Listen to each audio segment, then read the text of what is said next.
Let's see. I'd like to reconvene us to regular session.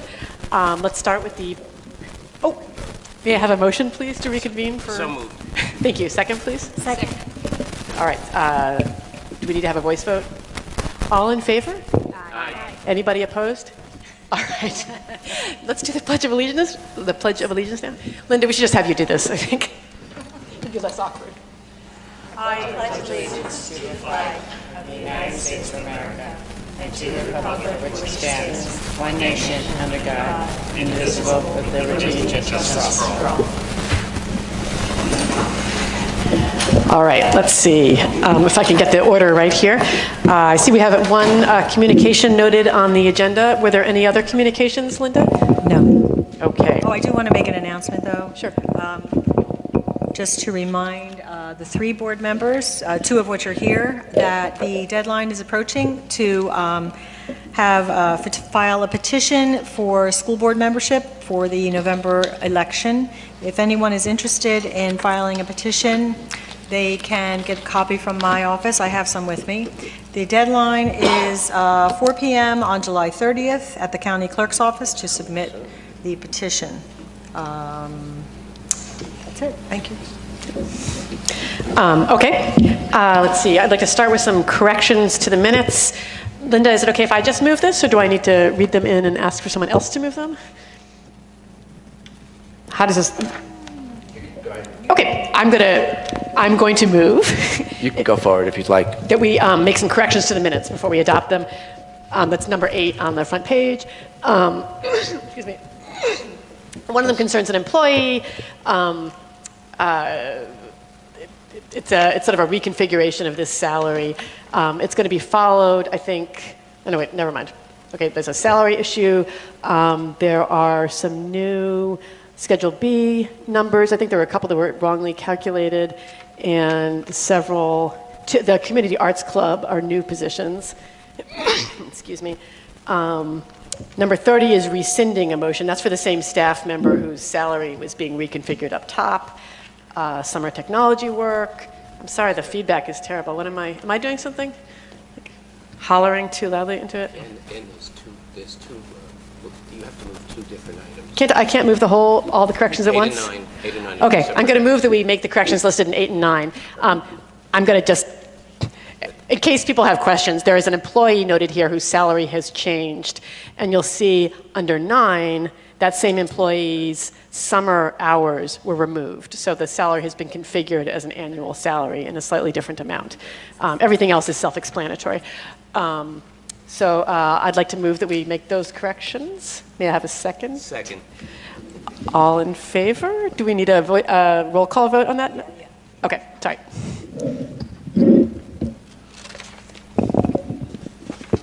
Ms. Byer? Yes.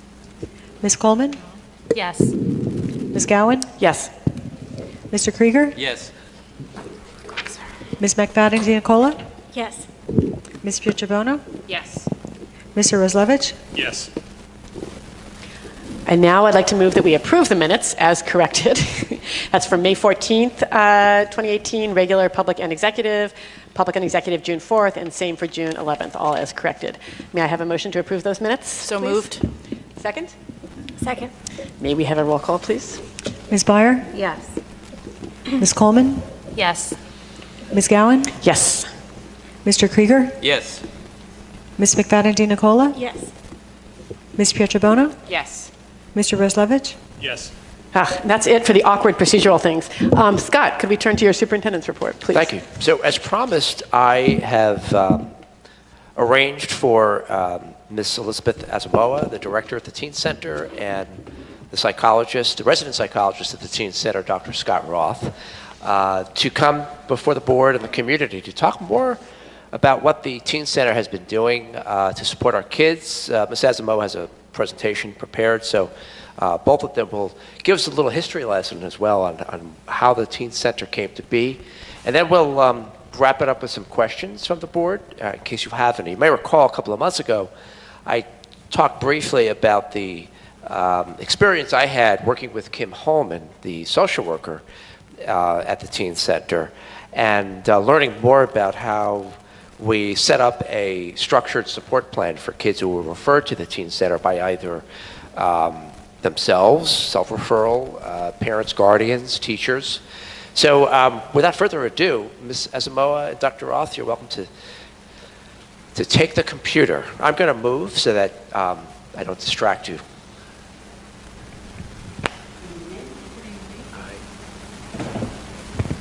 And you know what, Ms. Asamoah, use this. It's a wireless. You can go anywhere you want. You can even travel behind the camera if you wanted to. Thank you. Good evening. My name is Elizabeth Asamoah. I'm the director of the Teen Center.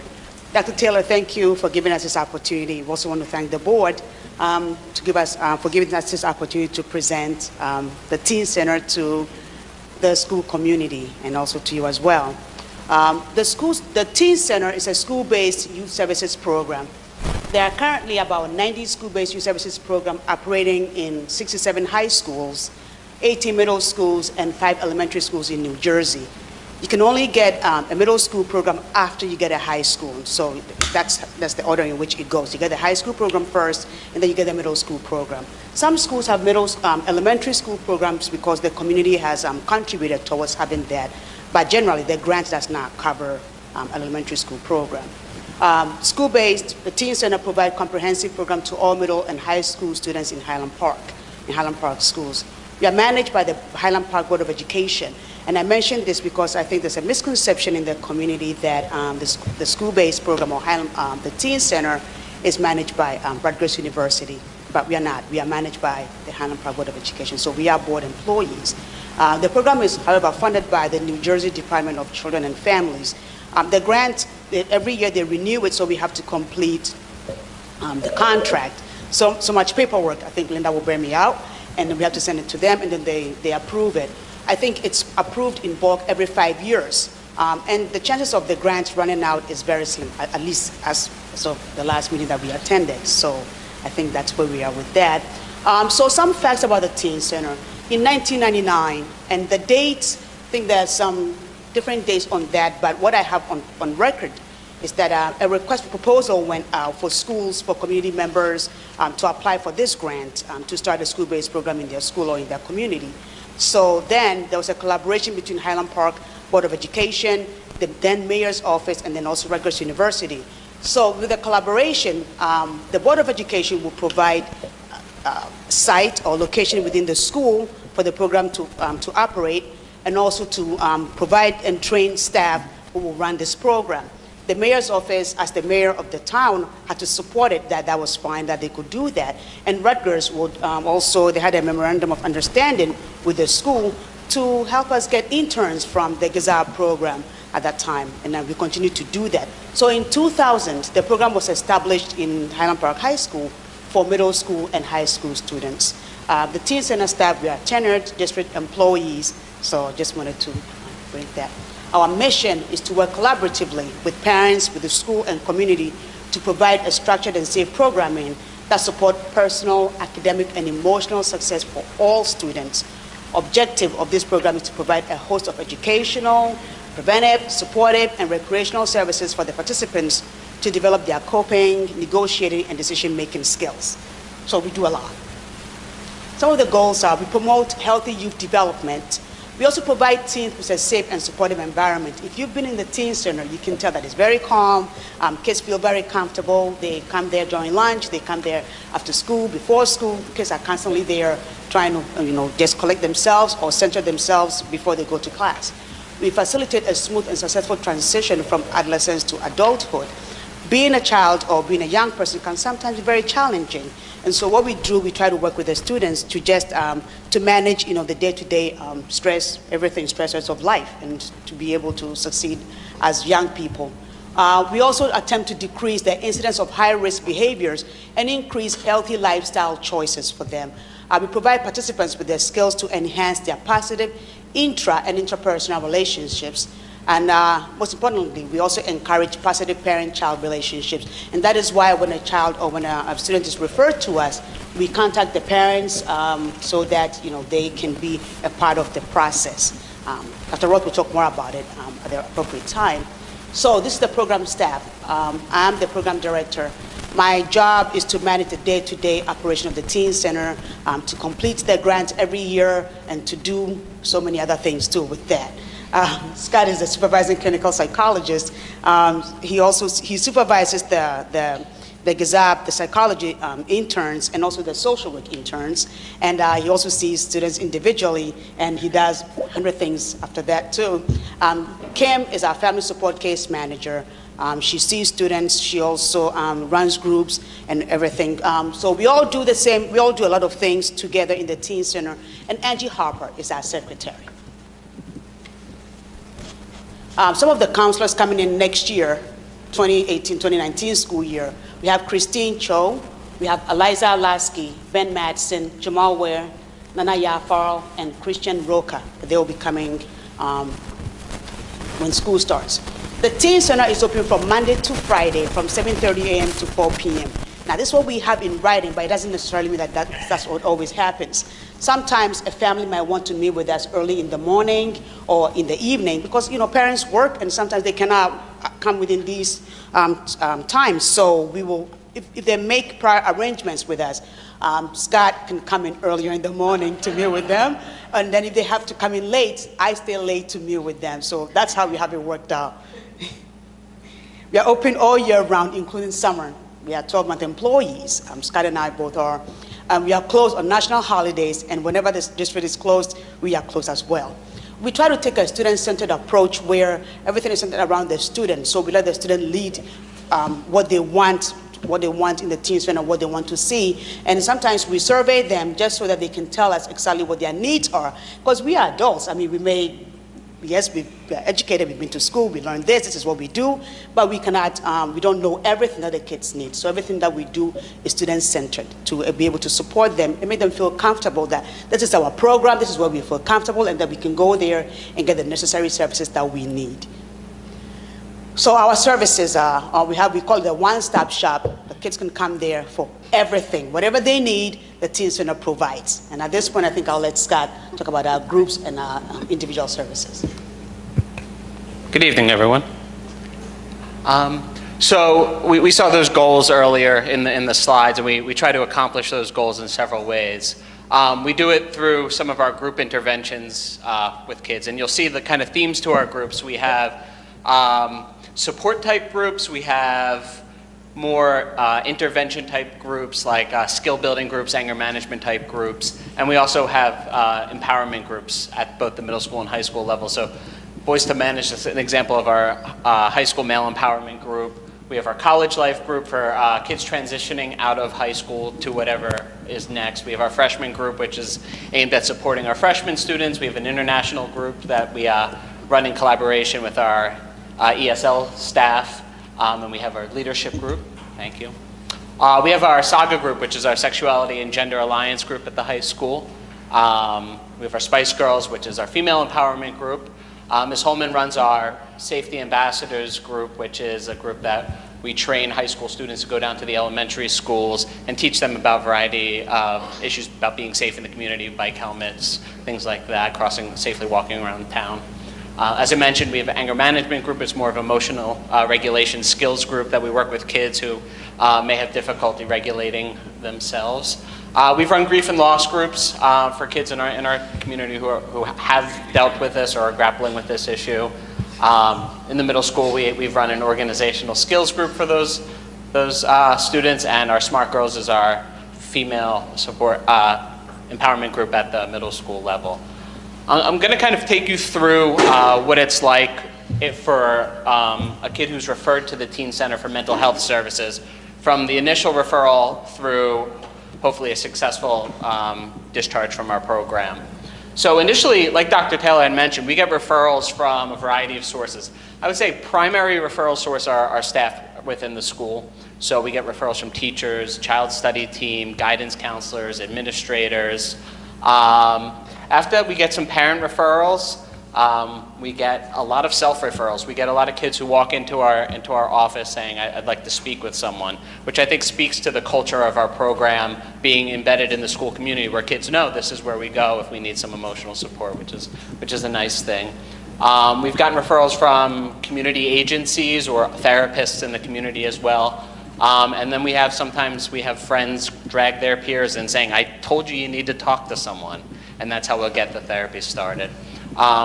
We get the referral, and then what typically happens, each case is a little different, but what typically happens is I do the initial kind of screening to determine what the need is, and I make an assignment to one of our counselors. Could be Ms. Asamoah, could be myself, Ms. Holman, or could be any of our MSW interns or our doctoral level interns from Rutgers.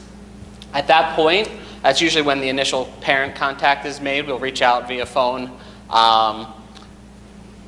to the parent, introduce ourselves, help them walk through why the referral was made, ask what their needs are for their child, what they see, what are some goals, discuss that with them. For our interns specifically, that may only be there 2 or 3 days a week. They outline what their hours are and the best ways of communicating with them. And then with the student, we have intake as the first step there, which is really our data collection process. But kind of throughout this process, it's all about developing a relationship with the student. So we're not just going to jump in and say, tell me about your family, who's living at home, what's your trauma history, all those intake questions. We're going to really want to get to know them as a person, make them feel comfortable so that they understand that this is a setting where they can get some sound advice and work with a trained therapist. We do have some structured assessment that we build into our treatment. So we do assessment in the beginning of treatment, sometimes in the middle, and definitely upon the end. For our interns, it's usually the end of the year, but also if it's at discharge, if they need to be seen for a month or two, and then they want to leave, we try to do an assessment after the fact as well to see if they've tracked, so we can track our progress. Each case, we do treatment planning with them. So this is a kind of treatment planning and goal setting. It's a collaborative process with our clients and their families. So we can, again, take what the parents are saying, take what the students are saying to us, use our own clinical skills and kind of come up with a comprehensive plan for treatment. And then there is the treatment, which again looks different for each kid. We have 6th through 12th grade. We have some families that come in for family therapy, which would look a lot different than individual therapy. So the intervention strategies that we use are usually best practices in the field, a lot of evidence-based treatment we use for these kids. It's one of the pluses of having the agreement with Rutgers and the students from Rutgers is they're getting really fresh information in their courses. They're coming to us with that. They're challenging me to make sure I'm keeping up with my reading of what's going on in the field. And it allows us to do great work with the kids here. And then again, at the end of the year or at the end of treatment, we're always evaluating and assessing to make sure we're on the right path. So it might mean for a new referral for next year, a transfer case. It might mean a discharge, or sometimes kids graduate and age out. On paper, we're a short-term model of intervention, but we're going to see the kids as long as they need to be seen. More. Forgot about this page. All right, we're often called into crisis situations in the schools. These could be students that have written something in English class that the teacher has kind of flagged as threatening, either threatening to themselves or threatening to someone else, or a peer will come to us with a text message. My friend last night wrote me this, I'm really worried. And that might spark something like a risk assessment or a suicide assessment or risk of harm assessment, something like that. So this keeps us very busy, unfortunately, but it is a necessary thing that we do to make sure our students are safe. Often this happens with kids that are not necessarily being seen within our program. So what that means is that's often another kind of entryway into being seen at the teen center, is if we hear about one of these students that might be at risk. As Ms. Asamoah said, there's a lot of supervision we do with interns. Often we get second-year MSW students. We get second or third year, and actually we have a fourth-year doctoral student coming in this year, which is really exciting. We're going to have a lot of great experience. So I do the individual clinical supervision with all of them, and then we do one of my favorite things is on Thursday mornings we do a group supervision where everyone gets together. We do case consultation, discussions. We do some didactic trainings where either I'll talk about a diagnostic issue, a treatment issue, a specific population we work with, or sometimes we'll bring in experts from Rutgers University or the MSW program or GAZAP to train us, do a didactic on a specific topic, which it's exciting. I believe is my part. There's also employment services as part of this, what we provide. So every year we have a career fair. We invite about maybe 20 to 30 employers in the community and the surrounding areas. And they do come out, and students are able to go around, and sometimes they can fill out an application right there and get employment for the summer, or sometimes they get internship or some kind of volunteer work, but it's just preparing them for the workforce in the future. We also do job development and placement where students can come to us, we try to train them, and then we also place them if there's any opening anywhere. We also do job opening announcements. We do get flyers, or we get mails or things like that from people that are hiring. And so we announce it to the school, we post it so that students who are looking can apply and hopefully get employed. We do employment counseling where students come to us, and so we talk to them about how to prepare for the workforce, or what to do at the interview. So we started with maybe how to write the resume, what to do, how to prepare for the interview, and and how to maintain a job once you are hired. We do that, and also there's a class in the school. We also work with those students and to help them also do that. So learning support, so some of the things that we do to support student learning in the school, and those are SAT classes. We help offer SAT classes. Last year, we collaborated with a teacher in the middle school to bring in Kaplan to provide that for the students. We have a summer transition program for incoming freshmen, and we have it every year, so that's one of the things that we do. We have Welcome Academy for incoming 6th graders, which is really exciting. The kids are very excited to be there, so we provide that. We have pet therapy program, we started about 2 or 3 years ago. We want to thank Dr. Taylor, Ms. Hoffala and Ms. Harper for allowing us to have their dogs. The kids absolutely love them, and sometimes they don't even care that we are there. They just want to be with the dogs, so that's a beautiful thing. We want to thank you once again. And we also collaborate with school staff, with guidance, with teachers, with child studies team, and with school administration to make sure that we are supporting students' needs in the school. Substance abuse prevention. So what we do, we don't do intervention, but we do prevention. And so we collaborate with the Municipal Alliance, and every year they give us some grants, to run certain programs in the school.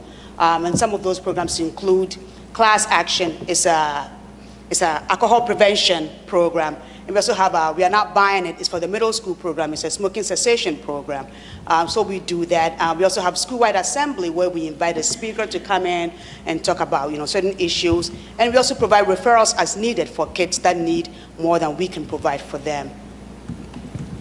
Referral and access, we provide financial assistance to students who may need it. It's not a whole lot of money, maybe $50 or $100 for helping them pay for a few things, but we are sometimes able to do that.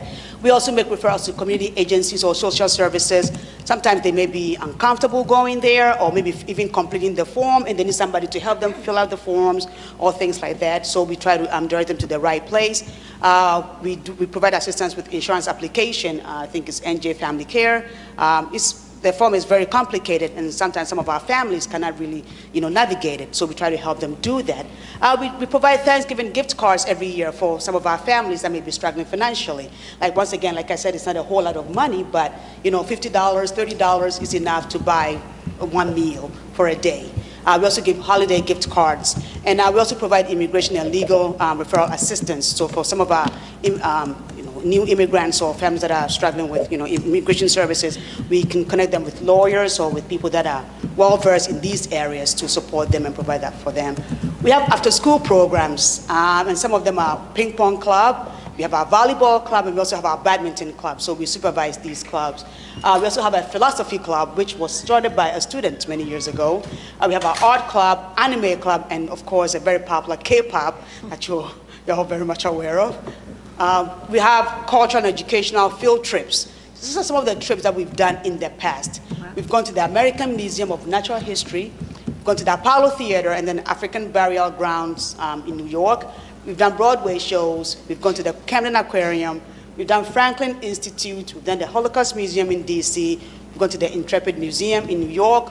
We've done United Nations tours, and then we also we've done college tours, which we haven't done the college tours recently, but school-wide events. Some of the events that we have, we do homeroom and gym presentations. We've also done violence prevention assembly. suicide prevention workshops in the school, mental health awareness programming, and World AIDS Day commemoration. We have our personal hygiene presentation. We have Red Hand Day, Denim Day, Teen Presence Prevention, Wellness Day every 15 minutes, and we also assist with other district initiatives. Family events. We've had a diversity dinner with HPPOSOC. We also have back to school barbecue with HPPOSOC. We've had ladies' night out where parents come out and then they get spa services for free. We've got guys' night out where the guys come out and they play games and do stuff that I don't understand, but I participate in. We've had a Black History Month celebration just to showcase Black culture in our community. We've had Lunar New Year celebration for our Asian community. And we've also had our Hispanic Heritage Month celebration. These are all coordinated by the interns, by the counselors. We are all here. We are serving. We are dancing with the kids, and we are having fun with everybody. So by the grant, we have a level of service that we are supposed to meet every year. The grant requires that we see 300 students every year. And it's a bit, I think on the surface, a bit of a challenge because we have certain schools in the community or in the area that also have school-based programs. For instance, there are certain schools that have at least 2,500 students in their high school alone. We have less than 1,000 students in both the high school and the middle school. But I am happy to report that last year we saw 427 students unduplicated for our program. So that means we have exceeded the requirements of the grant. So yay. And events, the grant requires that we also run events for 700 people. And but this is duplicated, so we can count the same person over and over again. And last year through all our events, we serviced about 5,000 people. And this is duplicated because you count the number over and over again. So that's why it looks like it's a lot. So how do students describe the Teen Center? We've said a lot about what we do, but how do they see us?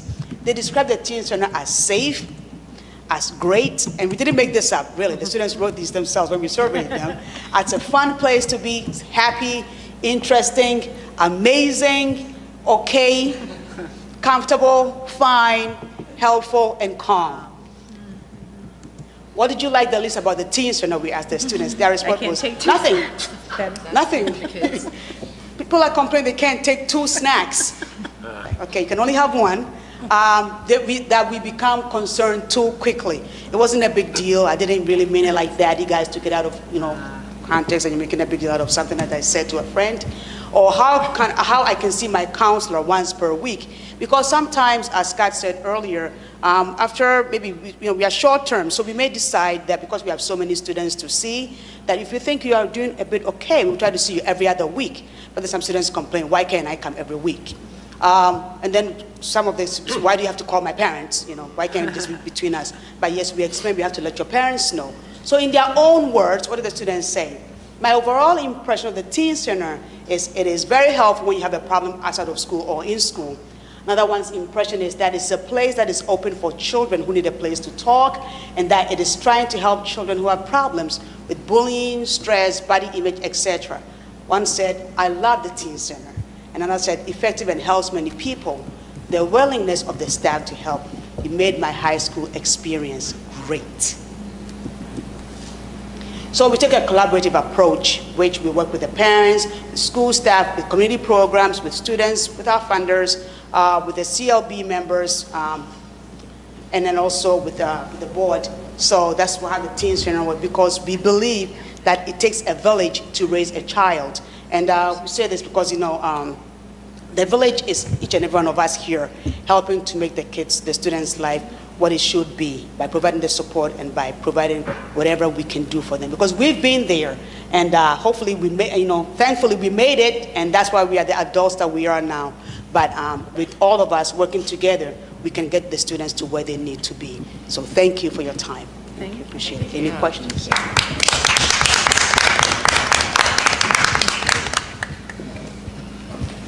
Are there any questions for either Dr. Roth or Ms. Asamoah? I guess first just a comment to thank you for the very thorough presentation of the Teen Center. I will say that we did our board tour in the spring, and I felt calm and comforted walking through the teen center, and I just said, I wish I had a place like that. When I was in high school, I would have definitely been one of those kids in there asking for a counselor once a week, not every other week.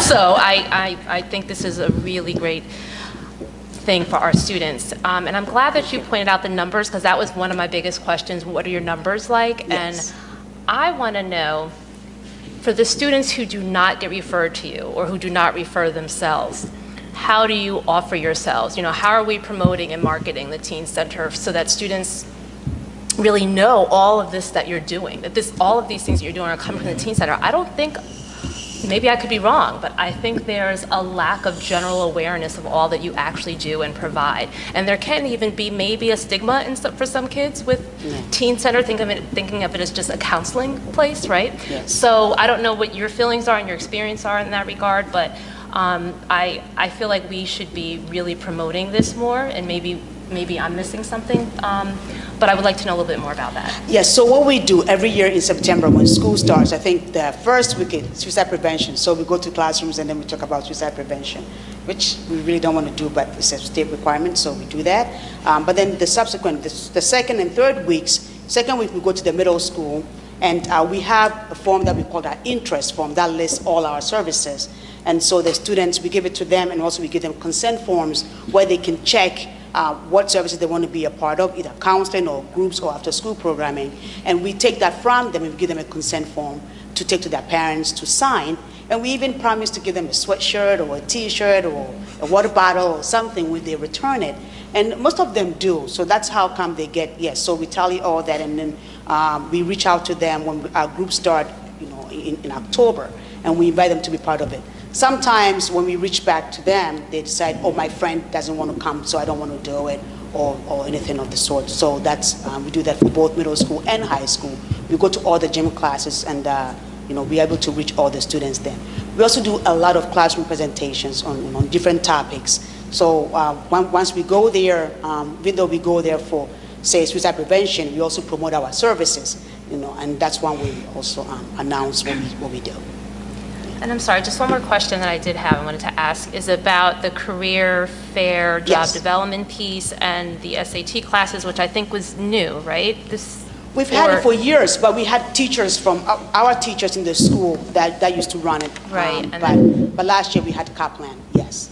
So I'm just wondering, going forward, is that going to be our model, the Kaplan model, you think, or it's all going to depend on decisions in terms of the effectiveness and... Yes.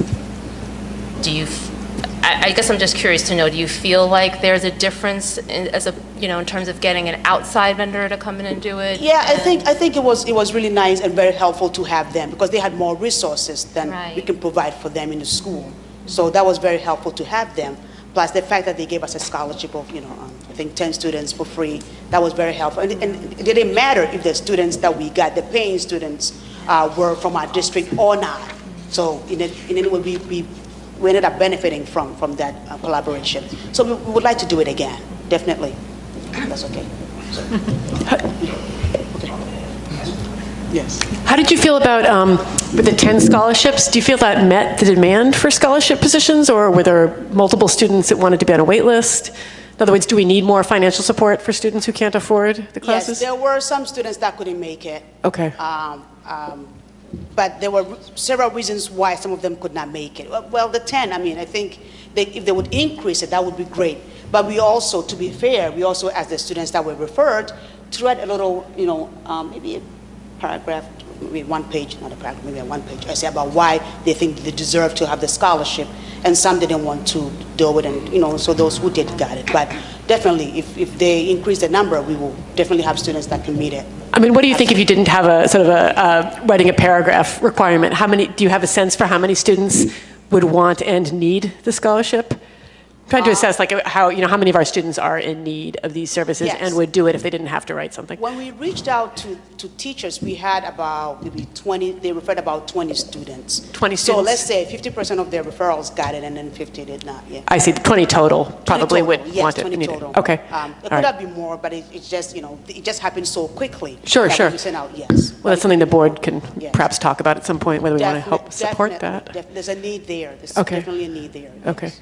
thank you. You're welcome. I had a quick question. So on one of the screens, I think there was some sort of link between yourselves and the guidance office. Yes. And being the parent of 2 high school students, one of which is a senior this year, I've heard stories from friends and other types of stories around town about how there's paperwork that needs to be done. Students are overwhelmed with all the paperwork between AP courses and studying for those and all kinds of things, and just the general stress that comes with being, ready to launch into college. But I think that, it seems to me like students might not know that there is some sort of alternative to the guidance office. They don't seem to use the guidance office for those things. They don't know the questions to ask in order to get the information. So I wanted to hear more about your collaboration with the guidance office and what support you might give to the guidance counselors themselves about that. Sure.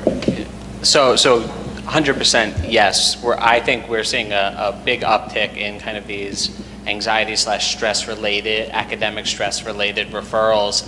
And in my head, I'm like, okay, good, these kids, they've always been there, but now they're finally taking that step of walking into our office and asking for some assistance, which is a good thing from our perspective. We're often meeting with the guidance department and child study team, both regarding these issues, paperwork, getting things in, the application process, but also things like transitioning kids back from out-of-district placements who are in special education placements, or kids who have recently been hospitalized for a mental health reason, transitioning them back into school. So we're involved in consultation with those kids. We do, I think, defer to the guidance counselors when it comes specifically to what college options. They're trained on Naviance. They know that system better than we do, especially better than our interns do. But we are, often it comes up, especially with our sophomores through seniors, the idea of where are you with your timelines and how are you managing them, and kind of where's your self-regulation here? Are you taking care of yourself while you're going through this process? Are you working in collaboration with your guidance counselor? Maybe it's time to make that appointment that you've been putting off. Maybe the 3 of us can sit down together. So we're often doing that. Sometimes it gets a little funny because we do need releases to be able to speak with the guidance counselor about a student if we're seeing them for therapy. But that's something we can take care of pretty easily. Does that answer your question? Yeah. I know that the guidance counselors are overwhelmed with all kinds of things, like testing is part of their job and other things. So I thought that it was important information for students to understand that you are, in essence, like a backup service for their guidance needs. Now, we get some of our referrals from the guidance department. Yeah. And I know that in the past too, and I think we haven't done that for some time now, where we used to meet with the guidance department. So, we would have them come to the teen center and we'll talk about, how we can best support each other, because really we are doing the same thing except, different ways of doing it. So we can start working on that, because I think it's very important that we support them as well as they support us. But what I also know is that they walk kids to the teen center sometimes, they just bring them there. And then we walk kids because if they're asking academic questions that we can't answer, we walk them there. So there's great collaboration, but we can improve that, definitely. There's room to improve that. So we'll work on that. Thank you. Thank you. May I ask one other question? Yes. Michelle and Monique, maybe you mentioned the stigma issue, that some students may feel like there's a stigma to asking about counseling. Do you feel like you're getting a good cross-section of the school population coming to you? Are there certain populations that just don't come, that we could be doing more for as a board to encourage them? I think we get pretty much every student in the school. Okay. Okay. I think we've slowly changed our image, where we do so many different things that the kids don't know why somebody's coming to the teen center. I see. So they could be coming there for SAT classes, or they could be coming there for I don't know, for a dance or for a club or for anything. So they do come to see us to start clubs and to do things like that. So slowly that's changing. I see. That's wonderful. Yes. Strikes me, I'll just add, is like when you look at the things we do, and someone might ask that question, like, why does an agency do a K-pop club and do mental health services, right? Yeah. But it's very much of this community orientation that if someone's coming down to sign in for K-pop and the person who's supervising K-pop's a teen center staff member, and then they're in there and there's 15 kids who never would have dreamed of getting mental health services, and then all of a sudden one of them's crying in the corner for some unrelated reason, they walk them right down, and it's a beautiful inroad and very natural inroad to getting someone linked up with support. That's wonderful. That's across the board with all of our clubs. So we're out there, members of the community, like Ms. Asamo said, we're at the dances, we're at the barbecues, we're serving rice and beans and everything, and then we're in our office when we need to be. Dancing with them. That's right. Well, thank you for all you do. That was an amazing presentation. And before you go, I just wanted sorry, to say, perhaps more. I didn't get to say thank you before I started my question, because the dogs are a huge pull, and I don't know any kid that doesn't stop by the teen center to go visit. So thank you for adding the dogs to your repertoire. I don't know what I would do without the teen center. I was a superintendent in a high school district previous to this, and I was a high school principal of a very high-performing school at which I had a lot of kids who were stressed because of the pressures to perform. Never had teen centers in any of those facilities, and I guess you don't realize what you don't have until you have it, and I realized what I didn't have. In fact, what you don't know is at our leadership team retreat last week, the elementary principals asked if they could have a teen center. So, thank you. Thank you. Thank you. I'm going to boot these guys out. I'm going to suggest that they leave because they have to come back to work tomorrow. And so I'm going to kick them out. Thank you, summer employees. Goodbye. Thank you. But before I switch gears, turn off the projector, I want to do one more thing. It's not listed on my report, but it relates to a personnel resolution on the agenda to approve the youth safety specialist who I'm recommending. Sean Harrison. Sean, just stand up real quick so people can see you. Is the individual who I'll be recommending to the board be our youth safety specialist. Just a very quick history, how this came to be, and how Sean came to be, besides the fact that his mother bore him. So back in late April, we had a town-wide forum. Over 80 people came to talk about safety and security in our building. It evolved into different types of things we talked about, but one of the core questions we wanted answered was, what should the youth safety specialist look like? Not just tall, but I mean, what should this job description look like? And we got all kinds of input. We put the input on a wall, a posted piece of paper on the wall. And then I had my secretary, Susan Odato, translate it, wrote it out into a Google Doc. And then I brought it to my district safety committee, which is comprised of teachers, parents, members of the board, students. And we came up with a job description, which was approved by the board last month.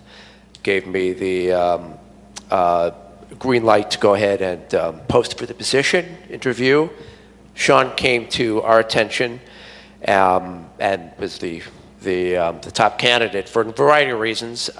He's a product of HPHS, was a volunteer football coach for several years with us. I still see him on the field from time to time like I did last week, working with our kids. He's a known entity in our community, has a background in safety and security, but as we discussed when we met about the position, this position is not just about safety and security. It's about building relationships with kids, helping us have ears and eyes in the halls, specifically at the high school, when we need them, because we just don't have enough teachers to get around to work with us to help support kids. So I believe Sean is going to become a mentor, a support for not just the kids, but the teachers and the administration as well. So I'm really, really excited to recommend Sean.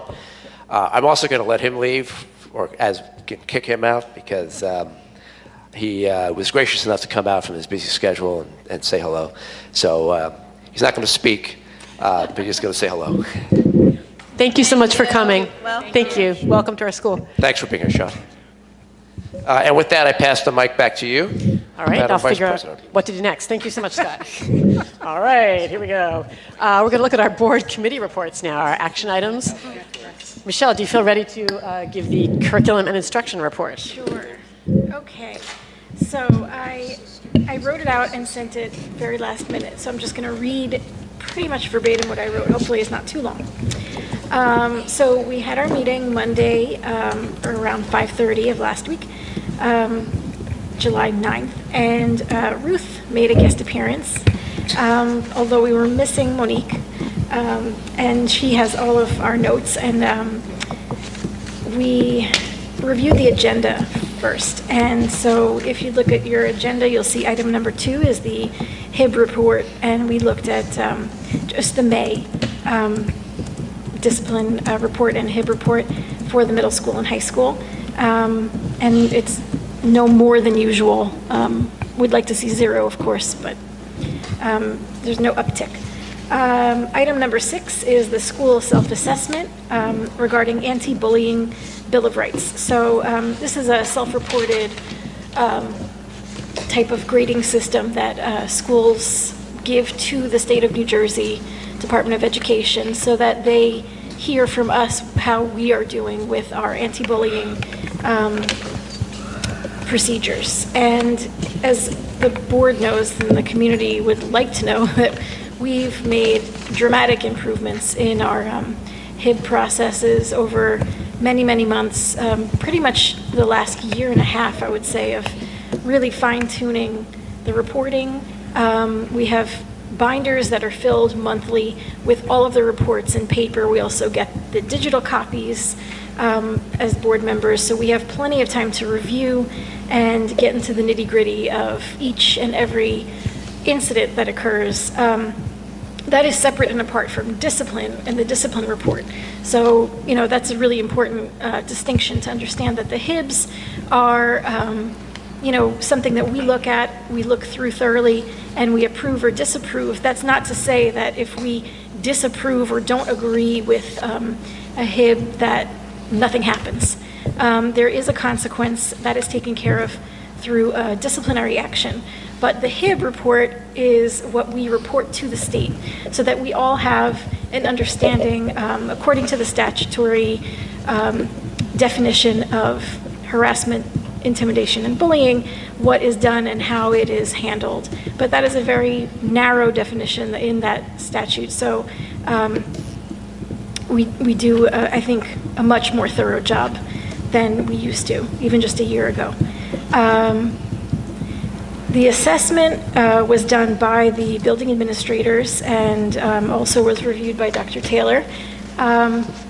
So the assessment reflects the work that we've already done, and there are really just a few tweaks that need to be made. And one of them was posting up the information as a direct link so that you have all of the HIB information that you need as a parent or a student on the homepage of our website. So that's been done already. And the other thing that needed to be tweaked is that our ABS, which is an acronym for Anti-Bullying Specialist, I believe, I don't want to screw it up, they need to meet 2 times a year with the district anti-bullying coordinator. And apparently there's some improvement that needs to be made there. But otherwise, we're very happy with you know, the improvements, and we have reported that to the state of New Jersey so they can hold us accountable if we are not doing a good enough job, and I'm sure they will. Item number 7 is the memorandum of agreement for communication between education and law enforcement officials. So the Equity and Excellence Committee has been a part of this review, has reviewed this this memorandum, and it doesn't look like there was anything that raised any red flags. necessarily that we were apprised of in our curriculum committee. That I'm not giving the Equity and Excellence Committee report, so that might not bear out under that report. But as far as curriculum is concerned, we did not have any issues reported to us. We did, however, talk about the district code of conduct, which is, I guess it's a document, not necessarily a policy, but a document that is being put together by the building administrators as well as Dr. Taylor and other educators. I'm assuming like the supervisors are involved as well? The code of conduct? Yes. Well, actually, so yes, and it came out of the discipline study group's work. Right. That group was made up of Equity and Excellence Committee board members. Ms. Coleman had a lot to do with that. Mr. Magaziner as well was there, Spire. And we had 3 students contribute, one middle school student, 2 high school students. And then, yes, all these principals, assistant principals were there, and I think that's it. Okay. Yeah. So at this point, what I'm understanding is that there's a first draft that has been nearly finished. Yes, so the first draft is close to being finished. It includes information that the Equity and Excellence Committee helped inform me to include, such things not only as what the response to a violation of the code of conduct would be, but also what we'll report to the state through the violence and vandalism reporting system, when we'll contact law enforcement. We're really trying to structure protocols around those things, because right now it's loose, it's pretty open, and it's dependent upon the feeling of the administrator who is dealing with a behavior violation. We don't want it to just be based on a feeling. We want it to be codified based on the input we receive from the entire school community. So my plan is to present the final draft that we've come up with internally to the board for review. Even though the board doesn't have to take action on it, I do want your input. And to Highland Park Parents and Students of Color, HP POSOC, I'd like to get input before we go to press on this. So that's my hope, my timeline. And then, of course, the board policy committee needs to take a look at the board policy to make sure it's aligned to the inclusion of some of the restorative practices language that we've already built into the code of conduct. Right. So the idea is to make sure that subjectivity and changes in personnel don't affect all of these discipline issues or procedures. And that it evolves along with the 3-year implementation plan of moving towards restorative practices. We're entering year 2. So that means, for instance, coming up with a system, a tiered system of support similar to what the Syracuse Code of Conduct model looks like, the Syracuse School District. We looked at them because they had been touted as having an exemplary code of conduct that integrates restorative practice work with accountability measures. And there was one other piece I wanted to add to that.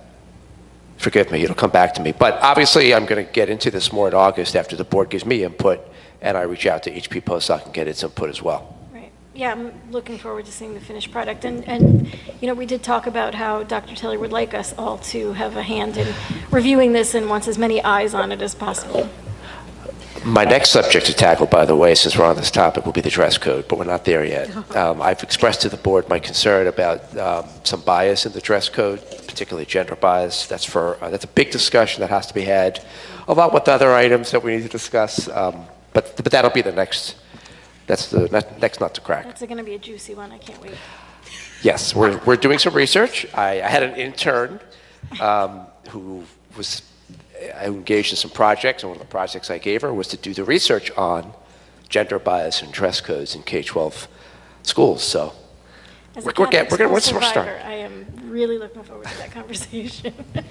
What did you say the timeline was for, I'm sorry, for the board taking a look at the prospective code of conduct? Was that this coming month you were thinking? That's what I understood. In other words, when will the board members see a preliminary version? Probably in about 2 weeks or so. Oh, okay. I'm going to send an email to the board. Wonderful. Important code of conduct draft for your review. Thank you. So once it's reviewed by board members, then where does it go after that? Then I will share it with HP POSOC. Okay.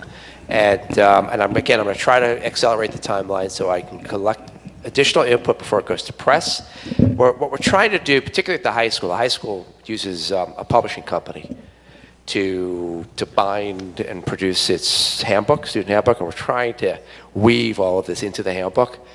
So we're under a bit of a deadline, but there's a will, there's a way. We'll try to make it work. And if we don't meet that deadline, is there any way to remove the old code of conduct from those handbooks? It's been done.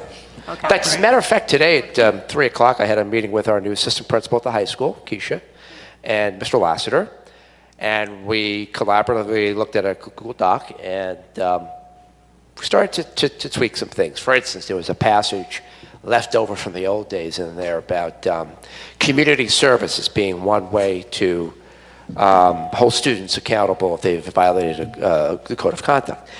The novel idea, not something that we've actually put in place, at least since I've been here, at least not with fidelity, but doesn't correlate to the work that the committee did, the discipline study group did on the code of conduct. So we pulled that out. So yeah, we're doing that. Yeah, the dress code's still there. We'll work on that next, and the code of conduct. I hope it'll be published, and if it's not for some reason, if I can't get this timeline in order, worst case scenario is we'll create our own attachment and send it along, we'll insert it into the nice, pretty student handbooks. I know the code of conduct is not just for the high school, is that right? Oh, yes, thanks for clarifying. Okay. I keep harping on the high school because they're the ones who, like, the timeline is being dictated by the high school a little bit because of the way That they publish. handbook, that publishers. All the other schools do it homegrown, you know, we on the copy machine. But yeah, so the code of conduct is a K-12 document that all the stakeholders at all the schools, except for the students, we did not have students from Irving and Bartle give us input, only middle and high school students. Had something to do with to create. So if we have time, maybe later I can project it, but it's beautifully laid out. It's sectioned off by school. There are levels of responses, which include not only the accountability that will be incorporated if a student violates the code of conduct, but the support mechanisms we're going to provide. You know, we've never had that codified in a code of conduct. We've never actually indicated that this will happen, a reactive conference, aka restorative practices, or referral to the teen center. So we have these levels, and but the levels are differentiated according to the school, because of the maturity levels, cognitive levels of the different kids. So I just thought of something as we were listening to you, is that the presentation that we just saw from the Teen Center talked about a lot of these types of social emotional development growth areas that might happen in the middle school and high school, and how it's very different between middle school and high school. I wanted to suggest that we ask the Teen Center personnel to put their eyes on it as well, this code of conduct, because although they work with the middle school and high school, pretty strictly with the middle school and high school students, it might be important for them to know and for them to give their feedback, being that they are, and also as well as the Bartle social emotional. Well, Elizabeth Asamoah was involved in the discipline study group. Okay. But not Scott Roth or Kim Holman. So But you had the director there. She was at every meeting that I was at. Wonderful. Yeah. Oh, that's great. Yeah. Okay. So, but might not be any harm in sending it off to Scott and Kim in the round that I send it off to the board. And I was also thinking like the Bartle social emotional lab personnel as well. Yeah, Ms. Crane and Right, we did not have Ms. Stevens, the guidance counselor at Irving, involved. Didn't we have, so we had Ms. Crane, right, from social Yeah. emotional We did. learning. Was there anyone else from that piece of Bartle or no? I don't think so. You mean the Just- lab? The lab? No. No, just Ms. Crane and Mr. Benjamin. That was it. So perhaps, sorry, the teacher's name escapes me now. She's getting paid a stipend this year for that work at the social emotional lab. Can't remember her name. She worked on the courtyard, and she does the environmental. It's on the agenda. Oh, Ms. Maiden? Miss Yeah, Maiden. Ms. No, Ms. Maiden's the coordinator for the lab, the decision-making lab. No, we didn't involve her. Okay. That makes sense, right? I I mean, at this You know, something to consider. Well, actually, it is something to consider because, you know what, what you're pointing out is whether or not, whether you realize it or not, whether we've included referral to the decision-making lab in our leveled responses. I'll have to check on that. I think we did. You seem to recall that, Ms. Coleman? Well, because it came up that, well, what does Bartle have in place since it's not the restorative practice model that the high school has? And that was the discussion. Mr. Gardner, can I ask you for a big favor? Can you turn the projector on? I don't want to, I know we don't want to belabor this issue because we have a lot, but I just show you something real quick. Sure. On the projector, since the topics come up. If you turn it on, it'll take about like a minute to turn on. But I can come back to this, but I'm going to set it up so that I can show you a couple of pictures and just give people a glimpse, especially those in the audience, of what this code of conduct looks like that we're talking about. And then when it's finally like published and all set to go, it's going to be presented to the community in some. Well, in August is other my than- plan. But is it gonna, are there gonna be meetings Oh, with at parents? back to school night. Yeah, okay. Oh, great. Great. Great. Yeah, I mean, if it wouldn't be inappropriate, it seems like it'd be great to have Ms. Maiden at least, put her eyes on it. Yeah. Yeah, I mean, if that doesn't violate any sort of protocol. And speaking from early childhood, I think that it's really, I know we didn't include Irving and Bartle students in the process, but it would be something that I feel is very important to read out loud to Irving and Bartle students, especially Irving students, because they are not understanding what the expectations are often when we think they're misbehaving. They're simply not understanding what the boundaries are or what's okay and not okay. So it's a really important conversation. This is a big document and it's district-wide, expectations. So the kids understand, even when you get to high school, these things are important Right, well, to do. they do you know? responsive classroom, and that's a major part of responsive classroom. Yeah. Is having those conversations all the time in their group class meetings. So I'm sure that they'll be able to weave this into those class meetings. Because that's like the whole beginning of school. Right, They're talking right. about what the expectations are. Keep your hands and your feet too, yes. So this is, to give you a little visual sense of what we're talking about, this is the guide in its draft form. There are sections starting from high school down to Irving, and they all look the same, different content. They each have these 4 levels of responses. Again, we borrowed this idea from the Syracuse Code of Conduct. Dr. Ann Gregory was instrumental in steering us to Syracuse. Just get a little sense here of what we're talking about. Level 2 increases in severity from 1 to 4. We're talking about informal conferences or a formal circle conference facilitated by a fully trained restorative practitioner, not somebody who's half trained, but fully trained. We have 4 teachers in each building, middle and high school, who are fully trained. We also will now have and it's a resolution on our board agenda, full-time dean of restorative practices, who's capable of going back and forth between the middle and high school to do this work.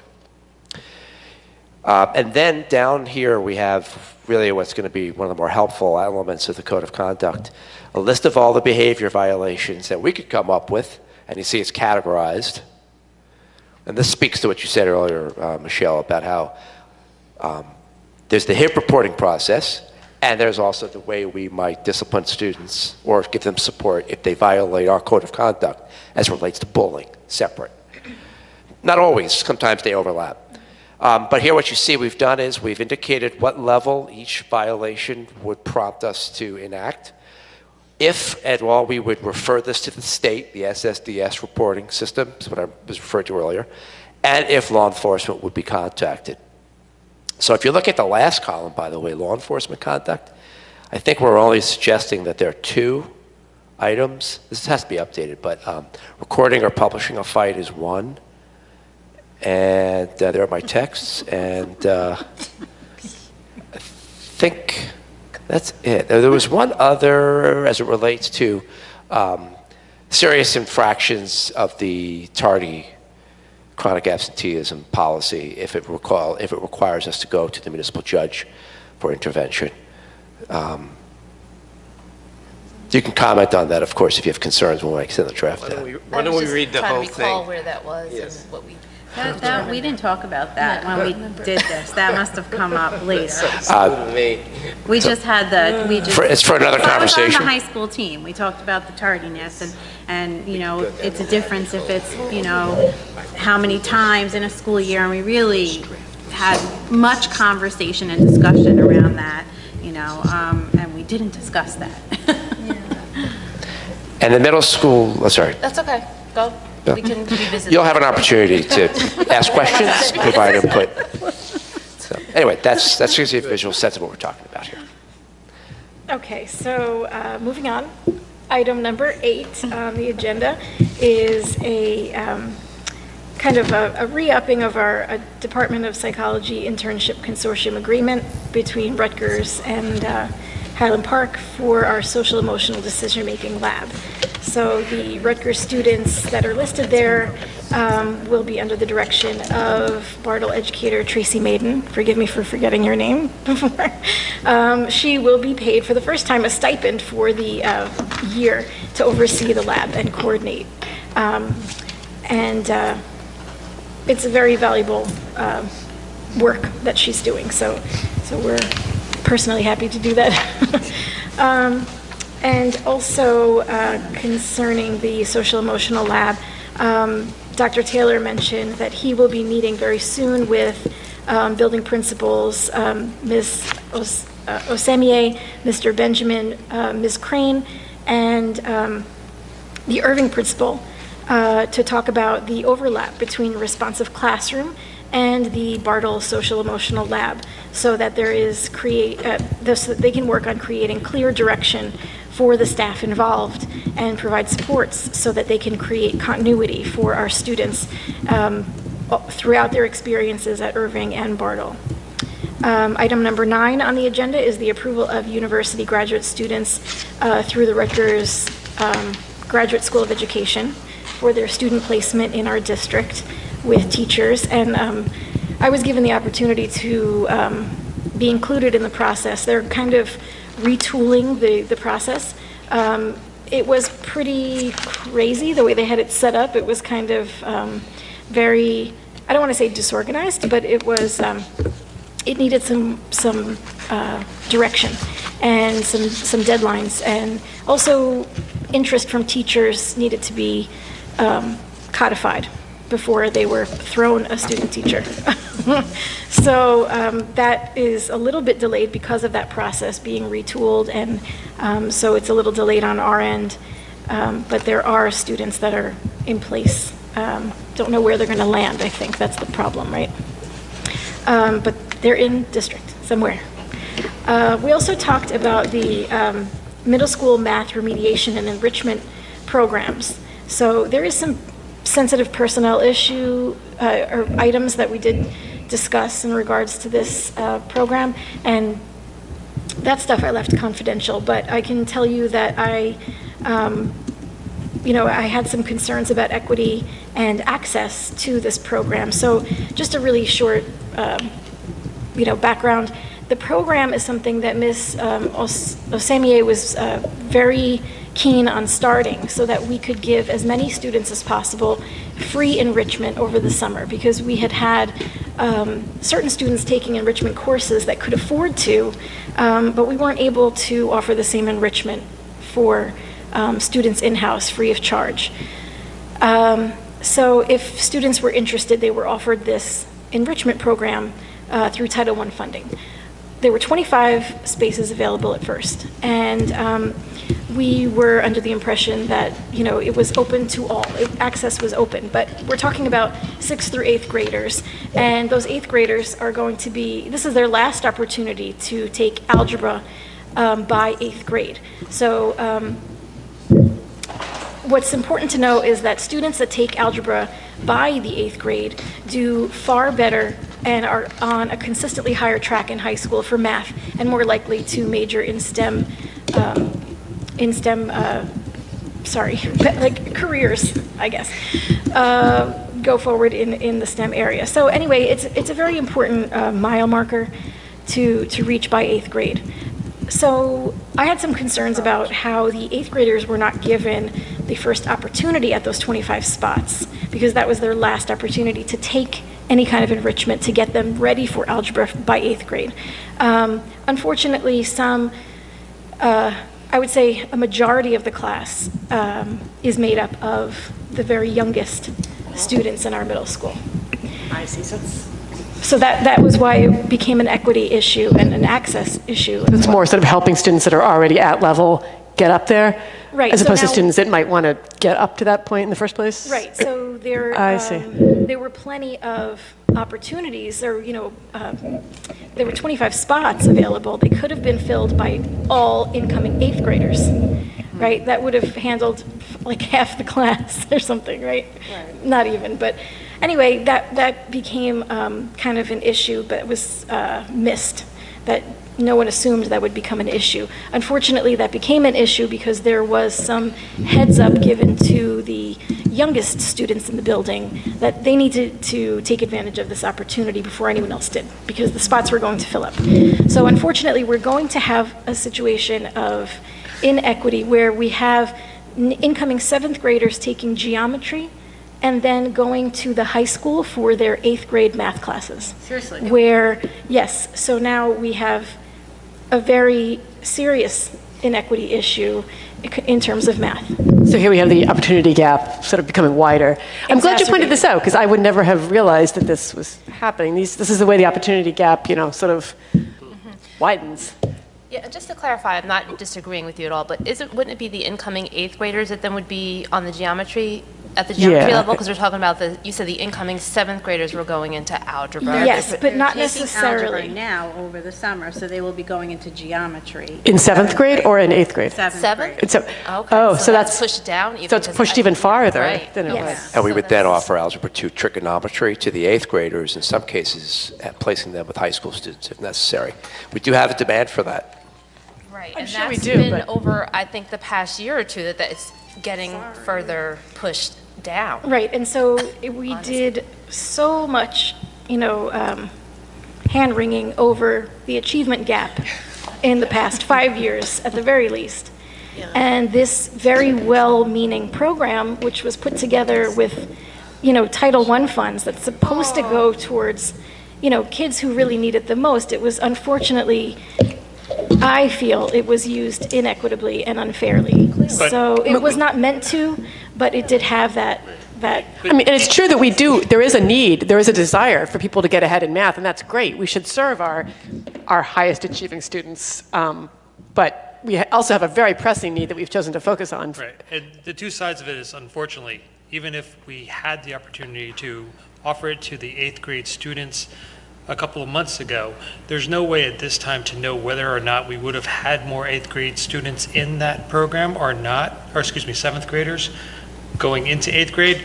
There's no way at this point to know whether or not we would have had more of those students in this summer program, because we missed the opportunity this year. But I'm we're not looking. sure I understand. I don't understand. Can't we just offer it to them first? So And right now, you're saying there's some discontent because a lot of sixth to seventh grade students took the opportunity to take this program over the summer for the enrichment. There's no way of knowing that if it was promoted amongst the seventh grade students, that more seventh or eighth grade students would have taken the opportunity to take it this summer. Well, of course we should not. give them that chance, right? We should promote it to them give that first. chance. And then, of course, if they don't want to do it, Right, but next year, the intent is to structure it so that way it has a rolling feature so that more of the upper grade students have the opportunity, so they get like the first option. And in. that was the suggestion you made, Michelle. Right, that was the suggestion that we, did Sounds good. discuss during our curriculum committee meeting, was that next year, not only should it be, because I think that there's another issue here. There's making access available and then encouraging students to take advantage of that access. I think that there was some unfairness involved in some students being encouraged, some students being discouraged, whether implicitly or explicitly. There was both happening, encouragement and discouragement. And so that's something that is on the radar for next summer. And Scott had asked us if we would maybe be, satisfied, I guess, with a whole school enrichment meeting for March and April of 2019, so that all of the families in the middle school would be apprised of this opportunity in the summer, would be given the necessary information and paperwork, whatever they need to take advantage of those opportunities. Because the way that it worked out this year, it was a certain class was given encouragement and. Well, we talked about also educating parents, because many parents don't realize this rush. You really, to be on that college track, need to get algebra in by 8th grade. Right. So, That leads to another project we talked about. Did you mention it yet? The idea of producing a guide for middle school parents. I think you pointed that out, didn't you, Ruth, at one of our meetings? To help them understand what it might take if you want to take calculus BC as a junior in high school. Right, it's very complicated, and I think there are more than a majority of parents that assume it's being laid out for their students by the guidance office or the principal. I think that that's an assumption that's made that it shouldn't necessarily be made, and I think as a board we might want to fill that gap of information for the parents. Yeah, and I guess with the whole school model, which I agree with doing that, but then we still need to have a targeted way to reach out even more to parents and families who may still need more support with going through that process and taking advantage of the opportunity. Because we can say, we presented this to all families, but we still have the same. Especially if it's Title I funds. We can't use those Title I funds for, they need to be used for people who need it. Right, what is the Other intention funding of can be this? used for enrichment purposes. Yeah, I just feel like if the intention was that it should go towards families who may historically not be represented in these kind of, or have lack of access to it, then that's who we should be focusing on. Right. That's what the money's for. I mean, statutorily, like, I know it's a Title I school and all that, but still. No, and that is the. So what's wrong with that? That's the messaging that was given to us as a committee, was that the focus of this money, the intent for this program, was to serve those students in particular. It wasn't to serve the students who are go-getters. It was to serve the students who are go-getters but can't afford to be go-getters. Because there's plenty of paid-for enrichment out there that many of these particular students could have gone to take. But it was offered for free, and so they took advantage. And, I guess the unfortunate, circumstance when we're trying to knock down barriers and stop gatekeeping is that there is some need for some kind of gatekeeping. It was the opposite effect. It was open access to all and first come, first serve, and it wound up being another instance of word of mouth and privilege over real need being met. So it's unfortunate. And The school district should make this happen next week. I think But this is good. Now So, and it's I not think good the board that it is happened. probably pretty well unanimous about this. So, Scott, I would say that all is in your court. I think if there is a real need for enrichment, that's an important need. If there are students out there who just love math and, really want to learn more over the summer, that's something else. But I think it needs to be funded differently, and it needs to, we need to consider whether that's a priority that we want to spend money on as opposed to referring people to other programs. It's not to knock those students who want to get ahead in math, of course. I have one of those students, and, he loves math. He doesn't need Title I funds. Right, which is wonderful. Right, but yeah, we would have wanted to see this program to students who really needed financial.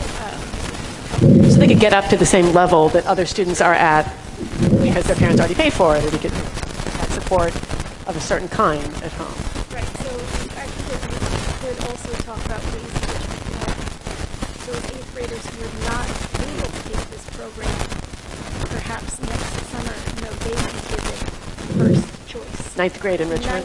Incoming 9th graders. Yeah. Be given that opportunity above 8th graders, above 7th graders. We need to follow the guidance in terms of educating parents about the, math to the student and It could be a series of different meetings, but we did actually talk about this, Malik, not just having a meeting where it's a community meeting open to all, but to really thinking of spreading that around in any way that we could to make sure that as many inboxes and eyes and ears have access to it. And preferably not, I know I harp on this a lot, but it is an important point for people, the PDFs, the emails that go out saying PDF attached, that's not helpful for people who have a mobile phone. it's not helpful for me with my mobile phone. You know, it's hard to read the PDF. It takes a long time. Sometimes there's no subject. If you want me to like know of a program for my kid, it needs to be like a plain text message, maybe a PDF attached with more details and pictures and, you know, GIFs and clip art and all that stuff. But really, it needs to say math program for 6th graders. Sign up here, free. For the record, we don't do GIFs. Okay. Yes, yeah, sorry. Well, there's always the stationary gifts that we do, but you know, yeah, I know gifts now mean the... Clearly understand where you're coming. Yeah. And it's gotten a lot better, and I thank you so much for taking that on as a priority. It's gotten so much better. But we still sometimes get these things that say like, you know, lots of flyers attached, and it'll be like a list of things, and you know, even the most sort of least financially stressed among us, you know, don't always look at the 9 flyers and open them up in a PDF viewer and. You know, I live for those, Anne. I do too. Yeah, and there is an accessibility issue for the PDF readers for some adults. So right. Optical character recognition may or may not be applicable with some of the documents. So I think we should be really careful about that as well. That's right. We talked about how we don't necessarily, how it would be financially difficult for us to do a complete overhaul of the website.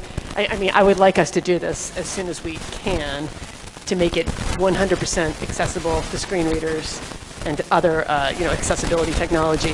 Like that's a big lift. We need to do it, but we definitely need to do it with push notifications. I mean, that's something we can do without going over the whole website.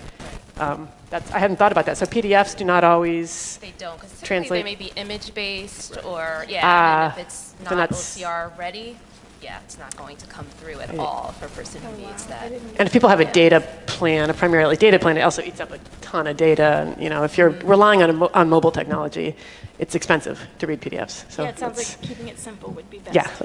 Yeah, text, straight text. Clearly, this meeting is going on forever, and we're so there's just poor public commenters. So early childhood learning study. Oh, that wasn't directed at anybody. So under new business, I believe on the agenda tonight, there's going to be a little something about the early childhood learning study group work. There's going to be a meeting on July 25th with 4 of the urban teachers, and the point of that meeting is to start work on a packet of practical, constructive, and clear information for teachers to add more play-based learning. Yay. You stole my old business. Oh, but that's okay. That's what happened on Wednesday. Okay, so this 25th. Wednesday, that's coming up. Very exciting. So I can go home tonight. I get that. I get that. Got to get some humor here. Totally understand it. Totally cool. So then 2 more things really quickly. The LEAD program in the high school only, this is the high school, correct, is under review. My personal feeling about the LEAD program is it needs to be cut. So we made that very clear. I made that very clear in our curriculum committee meeting. The students cannot see there is a distinction between lead time and health time. And so students reporting to me, including my children, have said that like 90% of what they're doing in health class is learning about drugs and how to use them. So we don't really want to do that. As far as curriculum goes, I think we can get that out of here. And it's so overwrought. I mean, you smoke marijuana and like that's the end of you. The students don't believe that, you know? Yeah, it's true, it's illegal and should never be done, of course. There's stories I could tell, but this meeting is going way too long. But let's, you know, be realistic right. about it's the dangers of pot. Mom and Dad have a glass of wine with dinner. It's okay. Right. It's not okay for students. No drinking. Let's be clear as school board members. But, I mean, they're like ridiculous stories in these books. Yeah. So we are seriously considering, I think, a serious review on whether or not this is at all necessary in our district. We do cover the necessary information on drug prevention and substance abuse in our health curriculum. It has been rewritten. It is fresh off hot off the presses, right? So it's going to be overlapping if we do lead as well. So I've already said what I think about it. I think we are mostly on board. I can't speak for everyone, but also we talked about keyboarding, and there was consideration to teach keyboarding, add keyboarding to the curriculum for younger students. The teachers did not feel that it was the best use of the children's time. And I mean, I can see it both ways, and so, you know, cool, whatever. And the teachers were pretty unanimous on that from what I understand. There you go. So, yeah, they get keyboarding. They get it. Okay, so then one last thing is to look out for the new updated curriculum in the board drive coming in August that will include items that are in compliance with the New Jersey Amistad Act, among other units of study that we are updating curriculum with. So please keep your eyes open in August for that in your board drive. Can you give a one-sentence explanation of what the Amistad Act is for those who didn't watch the prior videos? Oh, one sentence. Okay. Or, just basically does it refer to, Asian history? No, it is, New Jersey is very special in that it adopted this Amistad Act, which is a basic understanding of American history as inclusive of African American history. It is not separate and apart or just to be talked about in the month of February. So look up Amistad Act on the web for more information, but it is something that we are out of compliance with, and so is like 99% of New Jersey. So we are getting ourselves together, and if we do this, I believe we'll be kind of trailblazing in central New Jersey for sure. So I'm looking forward to seeing that curriculum. Thanks, guys. And that is the end of my curriculum. All right, does anybody have questions for Michelle? I was not intending any critique of the length of your comments. It was beautiful. Questions? All right, so if I'm getting this correctly, we're going to move on to our next, to Finance and Facilities from Mark. Yes. Thank you. Very hard act to follow. It was very interesting. I'll do my best with the finance. So we had a committee meeting before our board meeting started tonight. The bulk of the meeting was meeting our insurance agent and discussing some of the changes in the insurance as some of the premiums have gone up. Not a huge amount, but some of the explanation of that and some of the savings we get by being part of a joint insurance group. So with a lot of other districts and groups. So we discussed that. I met him. I have some packets for the other finance committee members. We also discussed, obviously, the agenda tonight. We discussed student enrollment very briefly, which continues to be very, very slightly down from last year. Just want to keep track of that, just to see if there are any changes with the building, as I always say. We did not get any additional aid based on the governor's deal with the legislature. The aid that was announced months ago, which was slightly more than last year, that aid has stayed fixed. And as Linda said, at least we didn't get cut. So we are getting the same aid that was proposed before. We are a tiny bit below what we thought we'd be to move forward into this year, into the July year. Linda hasn't closed all the books, and we have a good shot, or some shot, at not being slightly under. And the hope is we'll get additional summer special ed adjustment aid from the state, as we have in the past, to make up for that, plus some other programs we had to cut. So that was the committee report. And then I'll go through the agenda briefly. There's nothing earth-shaking here. Items number 1 through 9 are the usual bill lists, treasurer reports, board secretary reports, and budget transfers. And they're just the usual reports for months from April, May, and June. Item number 10 is the approval of contractors for professional services, including the athletic training services for our teams during the year, for the next coming year, for Center for Behavioral Health for psychiatric evaluations,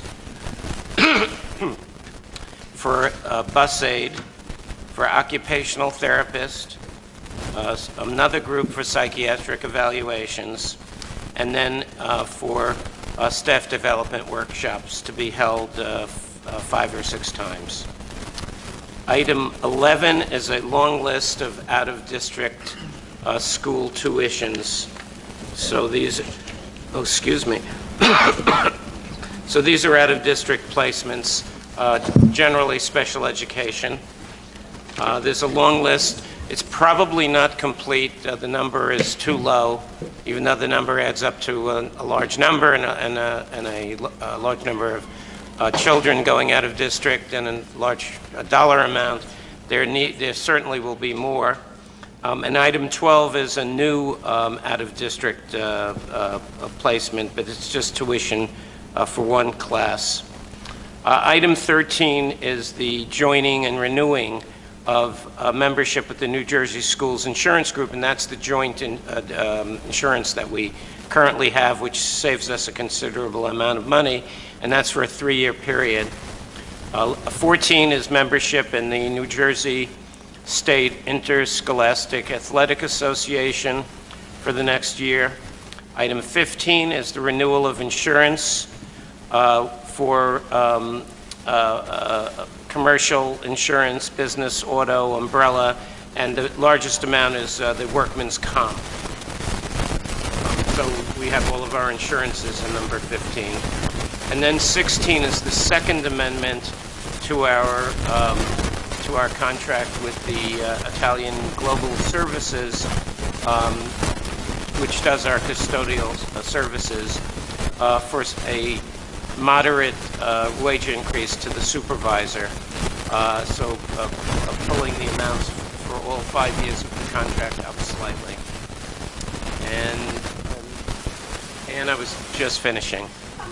No, it's fine. You walked in at just the perfect time. I'm subbing for the sub. Okay. So do we have any questions for Mark? Just one question on the,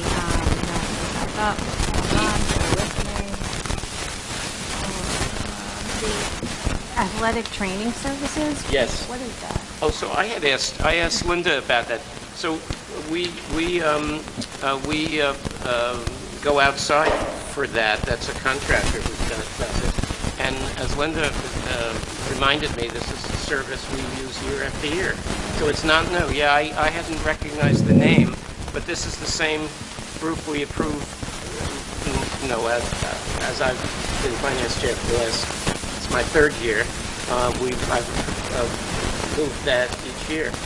It's medical stuff, right? It's for the athletic teams. But training means medical stuff, right? It's No, trainers? it's Exercise. trainers. I mean, working with the kids, taping them, doing those kinds of things. That's what I assume. But it's not like the people that are doing the coaching, right? It's not coaching. No, it's right, training. Right. It's like you So have a muscle problem, or your ankle needs taping. yes, sorry, yes. They're only there for the games. For the games. At the Yeah, games. yeah. Okay. They're not- Trainer on the they're not field. coaches. To They're determine whether trainers. someone is okay to go back into the game, things like that. Okay. Well, maybe not that so much, but ice on a knee, tape on the ankle, trainer kinds of things. And you watch football on TV, you see trainers on the sideline, and or baseball, they're spraying somebody who had a collision and spraying their knee and with stuff that makes it not numbs it. Okay. That's what these people are for. There are so many jobs that moms do that we don't get paid for. I know, exactly. Trainer. Sorry. The staff development workshops, is that the Undoing Racism? I don't know. No, I did get the I don't know what those are. Yeah, the one on the bottom. I don't know, but I don't know what I it's got for. a response late after I finished the report.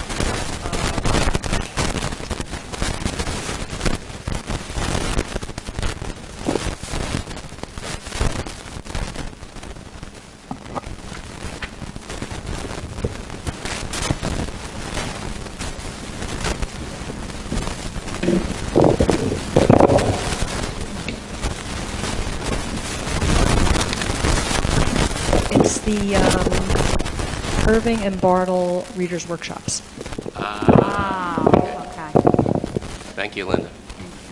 And Mark, for number 16, the amendment with Italian, Yes. who initialized that amendment request? Was that something that we... Yes, we did it in negotiations. The idea here, it's complicated, but we hired the supervisor to be on our staff, and there needs to be a supervisor from that company by law or however, but they need to have a supervisor. And so the staff member who is becoming a supervisor and their staff needed to go up to a correct level salary. Okay. Any other questions for Mark? Okay, let's move on to Judy with the personnel report, please. Okay. We had our meeting last week, and being it's that time of year again, we mostly talked about some open positions that we still have remaining, and unfortunately, some resignations that we're working on filling. So I'm going to go through the agenda items and discuss all of that information. Okay, so as far as the agenda items, we have our usual source for teachers list. Number 2 is the resignation of our Irving School principal, Ms. Kelly Freeborn.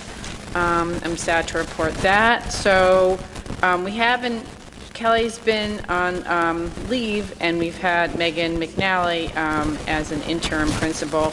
She will remain the interim principal until we have hired a permanent replacement. We're trying to do that as quickly as possible so we can start the school year off with, in a stable way. We are also accepting tonight the resignation of a guidance counselor at Bartle School. That would be Sarah Kirk. So we will be posting for that position. We also have a resignation of the guidance counselor at the middle school, high school, Ms. Stephanie Miller. That position also has been posted. We have a resignation of an elementary school teacher at Bartle, Carol Friedland. Let's see, 6 is the transfer of the administrative secretary at Bartle. So we have some just movement between buildings. That's number 6 and 7. Mary Lewis, number 8, is being transferred from an elementary teacher to a basic skills teacher. She has requested that at Bartle. 9 is the appointment of the anti-bullying coordinator, Elizabeth Asamoah. And then you'll see number 10 is extending Megan McNally's position as the interim principal for maternity replacement. 11 is the appointment of a paraprofessional at the high school, Josephine Ruggiero. And we have an appointment of a part-time secretary at Educational Services, Nina Atanasio. 13 is the approval of the transfer of a para from full-time to part-time at the high school. So Nina would be part-time secretary, part-time para, right? Did I get that right? Yes. Then 14 is appointment of a clerical paraprofessional at the high school, Chris Bazowski. And then as we were introduced to earlier, Sean Harrison as our youth safety specialist, beginning September 1st. Also, I'm happy to report that we will now have a full-time dean of restorative practice at the middle school. That will be Juliana Luxa. We have found a part-time technician for the district, Stephen Lubas, and then, of course, we have the Linda continuing as a school business administrator. 19 is a new site manager at Bartle, Jacqueline Freesia. 20, we are tabling that due to a procedural issue, so we'll just jump over that to 21. View Studio equipment manager at Bartle. There is an end in sight, isn't there? Yes. 22, Genesis lesson planner. I'll let you read that. We have some summer home instructors, bedside tutors. We have some professional development presenters for in-service days. You'll see that number 24. More around 25 is also PD. 26 is some staff to walk the students to camp. Approval of Irving Title I ship staff to walk students to camp. And that's the same with 27. Substitute teachers for the ship program. Approval of a Chinese translator for the educational services, number 29. 30 is stipends for some of our paras. 31 is an extended school year job coach stipend. We have the recommendation of the superintendent to approve more extended school year employees. 33 is child study team testing meetings. So we have that. Every child study team meeting, you have to have a special ed teacher, gen ed, and learning consultant, so that their hours are listed. I don't know, Scott, 30 for approval of change in hours of the extended school year? Oh, okay. Yeah, so for 2 hours for that, for Jamie Boop. 35, approval of change of hours for more child study testing members. Same with 36. We have some curriculum writing hours, number 37. More source for teacher subs. 39, educational services training for Caitlin Kovalchek, 10 hours of educational services support training. 40 is the approval of a volunteer football coach for the high school.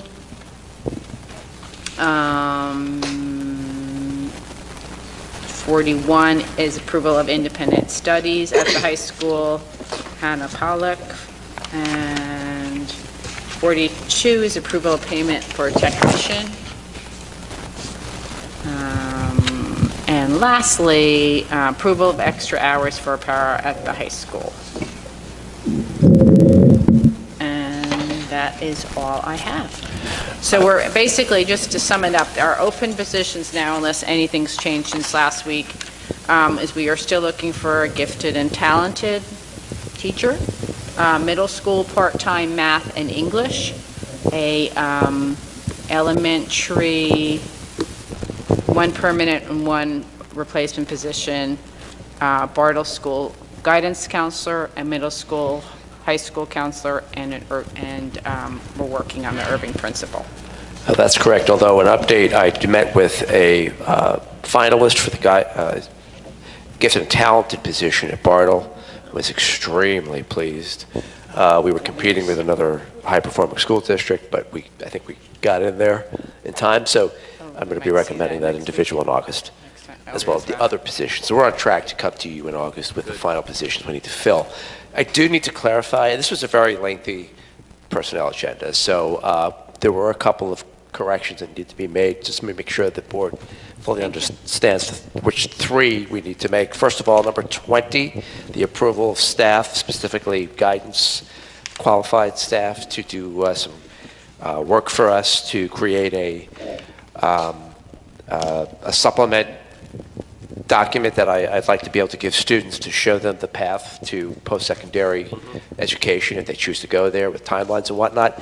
I need to table that agenda item because I need to post the position. I didn't post the position, and contractually I should have. So let's postpone approval of this until August. And then 2 other corrections that need to be made, minor. Number 2, resolution number 2, and resolution number 10 indicate the wrong end date for Ms. Freeborn. I had her staying 4 months. I guess it's wishful thinking. No, 3 months. But we are only contractually allowed to hold her for 60 days. 60 days is September 10. Thank you. Okay. So that correction needs to be noted, September 10. And then one other, number 12, the recommendation to approve Nina to the part-time secretary position has been vacated for about a month for the Director of Ed Services. I would like her to start tomorrow, pending tonight's approval of her employment. The start date's not listed in the resolution. That's my intention, though. Scott, you're going to change number 10 to which is Megan, to yes, continue to be September 10th. Correct. As the that's so. date. both numbers 2 and 10 need to reflect that date. Thanks. Great. Thank you, Scott.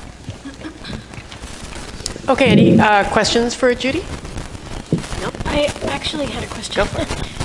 The source for teachers sublist, is that something that we approve whole, or do We approve whole. Okay, so we don't see resumes or No. hear any kind of discipline feedback? Not unless your office does. My office doesn't. That's why we hire Source for Teachers. They do the vetting. I see. Okay, thank you. I do know that, I mean, as I'm sure you know, and just so the members of the public know, sometimes I have heard principals say, oh, I've had feedback about a certain sub, so, we'll be requesting other subs. I see. I think that's a matter of common knowledge, that if, parents have serious concerns, Okay. or students. And back in the day, when I was on the board 30 years ago, when they kept their own lists, it was a nightmare. Oh, I'm It was sure. a nightmare for the board and the administration, a nightmare. Yeah, So this there's a lot this of- happens to be a much better way to do And I it. do think the building principals will, put their customized Yeah, they spin can. on it if there's They can. a sub that has not been Yeah. working out with Highland Park's values and I wasn't personality. quite sure how that works. I was always curious, even though I've gone through this process how many times, like, I never asked that question, so, thank you. Okay, any other questions for Judy? All right, we'll move on to policy. That's me. Let's see here. Policy we have, let me start with second reading because there's not much to say about those. There are 6 policies there. We've talked about them numerous times. I'd be happy to take questions. I don't think there's anything new since we passed them for first reading. Policies for first reading, those are ones we haven't seen before. 2624 concerns the grading system, and these are edits. You guys should have received the marked up version, and I think Scott actually put a marked up version maybe in the public materials as well. This reflects some kind of clerical changes, references to the New Jersey student learning standards rather than the core. Other typographical changes, pupils become students. That's a stylistic formality. And the administration is proposing, and the committee is in turn proposing various changes to ensure that students are getting timely feedback about their grades moving forward, about how they're doing in each class. So that's what those reflect. Policy 2110.1. This is Can I just add one thing? sure, of course. Go ahead. So Darcy had a chance to look at grade policy, and I promised her I would turnkey some of her comments. Actually, one comment she wants to throw out there. So the grade policy update is in part a result of the public comment we received, almost a year ago, maybe sometime in spring. So it goes to show that we do take very seriously the input we receive from the public. eventually. But there's one thing that the individual who brought this to our attention from the public brought up that was not reflected here that Darcy wants to share, and that is that we incorporate some kind of language for second reading that focuses on the need for consistency when we weight grades. So, for instance, some teachers might use percentages when tabulating grades, others might use points. And that could skew the weight that certain categories of assessments have on the final grade. So she and I were just throwing around some language, which I'll share with the policy committee on August 6th, something broad like principals will work with staff to ensure there's a consistent approach to grading in each building.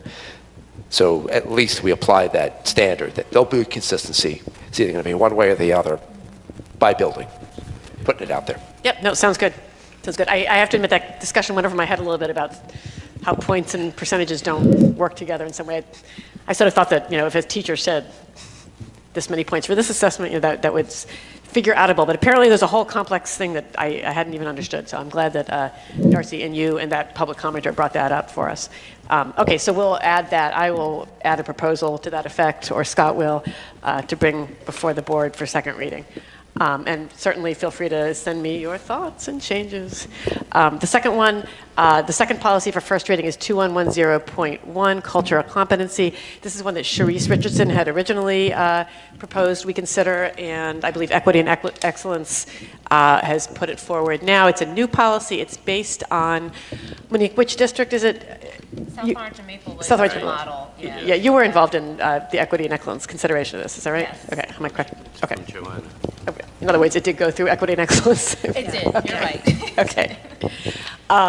Let me see if I can call up that policy. That's what I was just trying to do, and I don't know where the most Yeah. recent version after Equity and Excellence got to it. Let me- made some Let me, organizational changes. I don't know where that one is. I'm going to look at the shared folder, let's see, that Scott would have given us, which I saved somewhere on my hard drive, sorry. Cooking along here on the computer. It's in there? Cultural competency, is that what we're talking about? Yeah, I'm sorry, I'm just drilling down to July 16th here. Oh, we moved some around. Policy first That was, I reading. had suggested we move them. So I have the policy now in front of me. Did you want to see it and explain what you changed, or should we just? Yeah, I'm just not evident to me I'm what's not changed. sure if what I'm looking at is the same one that you have, the hard copy here. Let me show you what is on. I think this is what should be in the public materials. It's in the board folder from Scott. Okay, so I'm As sorry. opposed to the policies we were working on. I mean, all that we did when we met Equity and Excellence was to take into account the feedback from Policy Committee on the organizational, Right. the layout, basically, Oh, and the right. ordering of Remember the we bullet reordered points. them? Yes, okay, and then you guys maybe reordered it again. And Let's see. right, so again, I don't know where this stands. Are we, at this point, we don't need to go through them necessarily, or do we? Do you want me to go through these bullet points, or do you want to go through them? I mean, I can go through them quickly. Is there anything you wanted to point out particularly, though, No, from? I mean, the main thing we wanted to make sure we did was set the stage in the first couple of bullets of what cultural competency encompasses for us. We wanted to set the stage for that in the first few bullets, so we kind of, although all bullets are important, right, all of the elements of cultural competency are important, we want them all to kind of have that level playing field. There are some components of it that just sort of set the stage for everything else. So we sort of reorganized all of the elements based on that criteria, but also recognizing that every element is. Perhaps policy did not understand the purpose of putting some of those early. Yeah, sorry. Maybe we reorganized it. Possible, We yes. had it. Sorry about that. And we should have communicated about what we did probably in the meantime, Well, but It looks fine. Are other Looks policy fine to members, It looks fine. are other policy members fine with the Yeah, reorganization? It looks perfectly fine. Okay, I mean, policy members who have an issue, that sounds so combative. Policy members who have input should definitely reach out. So it's, I mean, it's self-evident to people reading along at home. It talks about what cultural competency is, especially now that Equity and Excellence has reordered it. And it has, let's see how many points. It has 9 points that explain sort of what cultural competency is. And then it says that, we are committed to striving for cultural competency. We're going to require regular and ongoing professional development for all personnel promoting cultural competency, as explained. Cultural competency, the concept as it's explicated here in 1 through 9. It's pretty self-explanatory, but I think it's good that we have it set out here in detail. I'm not going to read through all 9 of them. It talks about appreciating cultural diversity, and then sort of more concrete efforts to overcome overt and subtle forms of bias, prejudice, discrimination, harassment, intimidation, a commitment to and respect for a democratic process and political diversity, and a number of other things which we talk about on a regular basis. And I think this really sets out what our values are as a district on these points. Scott, did you want to add anything to that? Okay. Did you want to add anything more? it's kind of in my agenda meeting notes from Equity and Excellence. All right, let's move along then. Okay, that's it. I thought the immigration policy is not on here. I thought that was going to be on for first reading, but I guess that's No, we next decided month. we're going to wait till August 6th. Okay. We still have to flesh it out. Okay. Obviously, I should have checked this before the meeting. Okay, that concludes my policy report. Any questions, comments? One comment on Yes. policy 4283, page number 3. Yes. Okay, I don't have the page in front of me, but go ahead and I'll But look for it while you talk. The beginning of, I guess, the second paragraph line where it starts with the number 1, everything is struck through. Mm-hmm. And I think that everything that's struck through with the cross on that line 1 needs to stay in so that A, B, and C follow under email, electronic communication. Okay, 4283, page 3. I finally have the policy in front of me. Hold on. Slowly moving down to page 3. The following acceptable protocols shall be followed. You know what? There is something weird about the formatting. Let me check that. Yeah, but I think otherwise, I did say I would mark it up and get it back to you, and that was like the one big thing that was sticking out. It's just, Do you mind? Oh, so we need to correct that now because we're going to vote on it. Okay, let's see here. The following acceptable protocols for electronic students shall be followed with the exceptions explained under family members. 1, 2. Yeah, I think that looks right. Email, electronic communication between a support staff member and a student. yeah, I think as long as that stays in, everything else is fine. Okay. All right. So, Linda, I can just tell Susan about this. Do you need to hear a detailed recitation of that typo? Or can I just tell Susan about it later and read it into the record? I'll look at it because it was me. Susan and I took care of that. Okay. I just didn't know if Linda, for the minutes, wanted to hear a detailed, like, line by line. Okay. So, guys, when we vote on this, I'm going to propose that we make Rob's change. Page 3, item number 1, strike the strikeout. That heading should be not struck out. Do me a big favor, though. My link to the agenda folder broke, which is why I didn't populate the executive committee folder, turns out. Can you just email me what you pointed out? I was too busy looking for the policy. Thank you. Thank you, Rob. That's a lot of my back. Okay, so any other things that should have been caught earlier? No, that's it. Okay, thank you. Okay, so now I believe it is time for public comment, and there's a thing that I read before public comment. Equity and excellence. Oh my God! I will not be long. I'm so sorry, Monique. That's okay. Equity and excellence. It's not something we Equity care and about here. You know. So we met July 12th at 4:30 in Scott's office. Both myself, Ruth, Rob, Magaziner, and Scott Taylor were present. And we started with Cultural Competency Policy 2110.1, looking at, as I said, the organization of the bullet points. Sorry.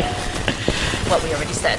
But I will add, too, that we just wanted to make sure, and that Scott was really good about making sure that we went beyond South Orange Maplewood's framework in terms of really fitting our new model of restored practice and social emotional learning into infusing that into our cultural competency policy. So that was one of the things that I think we really made sure to expand upon and make different from what we use as our model. So there's enough said, I think, for that.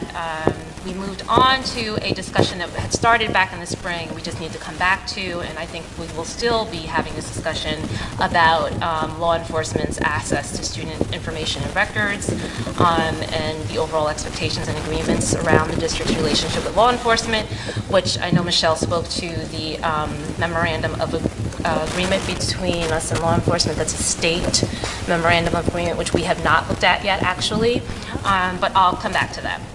I didn't want to interrupt you when you were saying it, but we have not yet looked at that, and it's not due yet for renewal.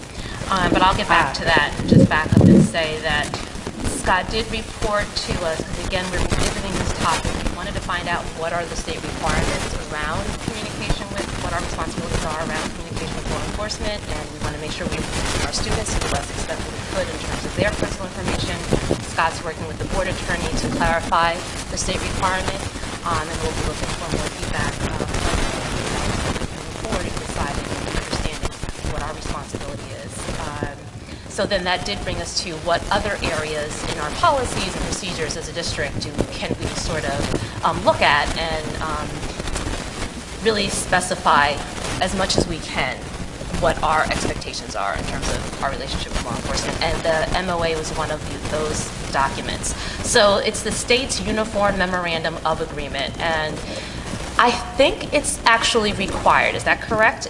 Yes, so it is actually required. It's mandated, and it has to be reviewed annually. So our renewal is coming, right? Reviewed and renewed annually, or? Annually. The question is whether or not we're beholden to the 2015 version of the 71-page template that they give us. So that's what I'm looking read. into. I read that we are. So I read that we cannot change what's there, and this is from their website, so I know, I'm sure you're still going to get some clarification on that, but I read that and this is from the website, from the state's website, the MOA has been designed to ensure cooperation between law enforcement and education officials and ultimately to protect the educational environment. ... Then later it picks up and says, while school districts are free to customize the MOA to include additional local provisions to address specific problems and concerns, districts are not permitted to delete or alter provisions of the MOA.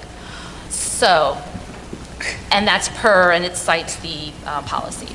So I was obviously disappointed from my facial expression there that we are not allowed to delete or alter. Thank you for doing that research. Can we I'm just check strike that from my to-do on, list, by the way.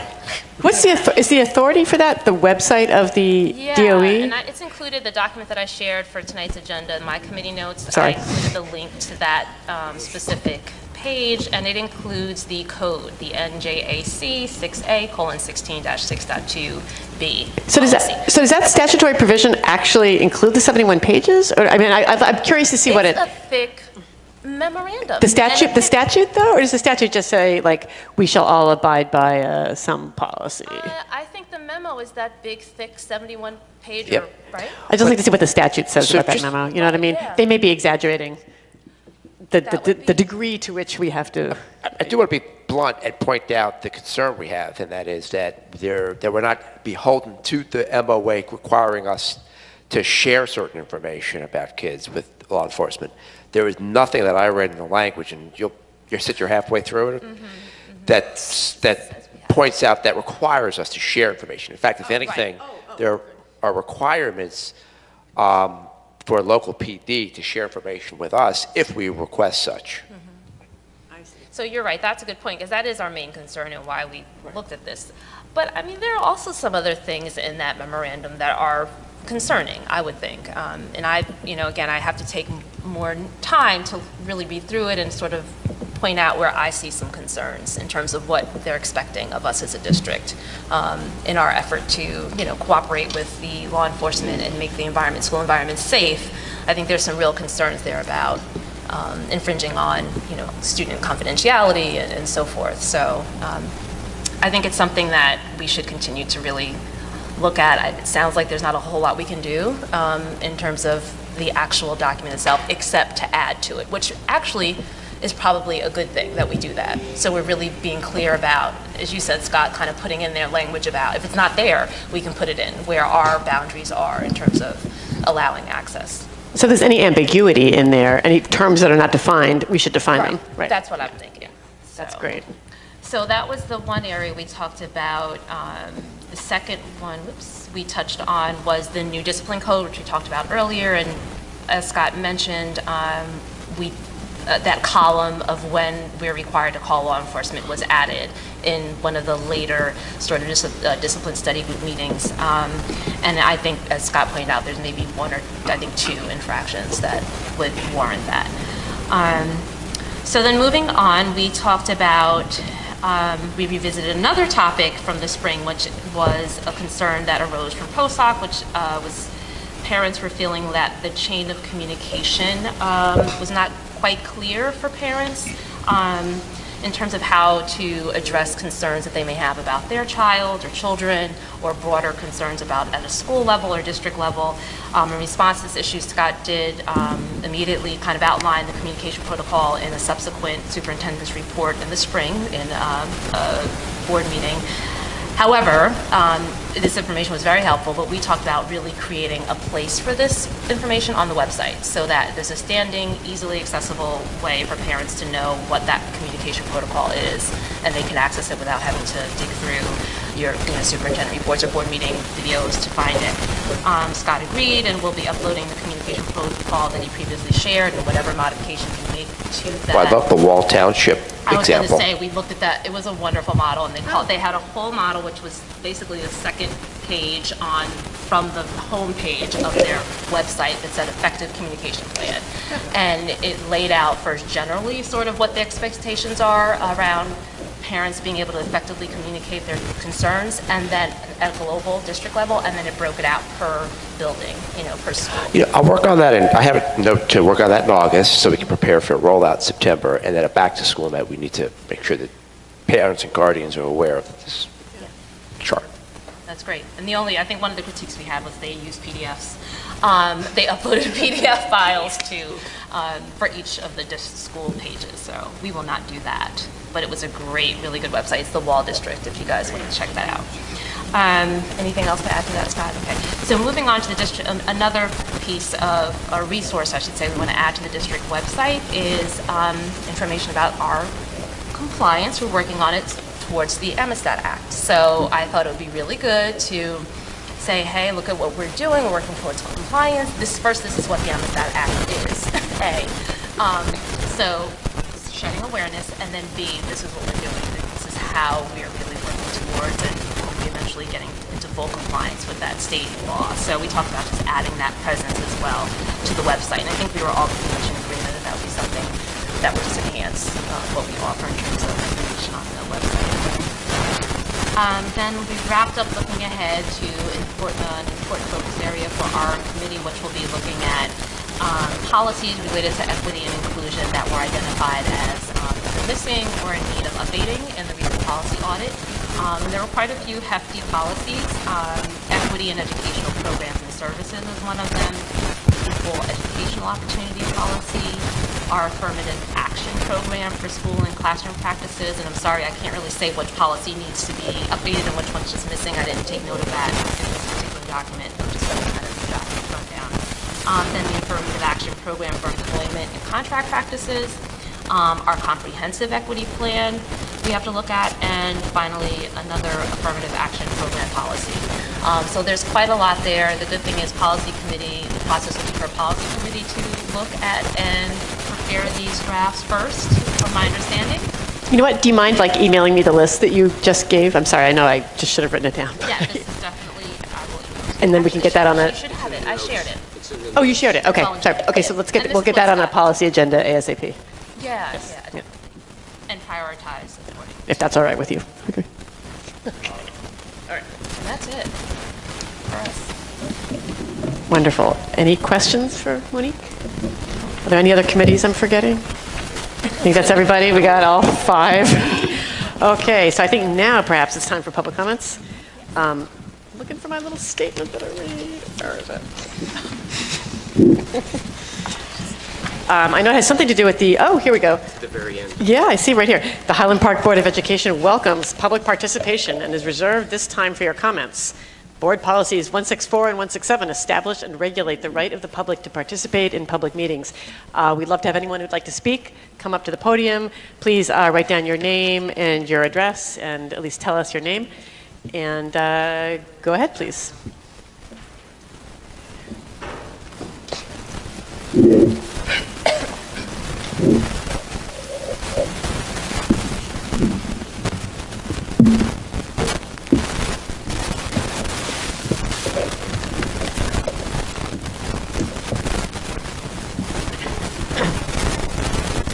I'm Robert Katz.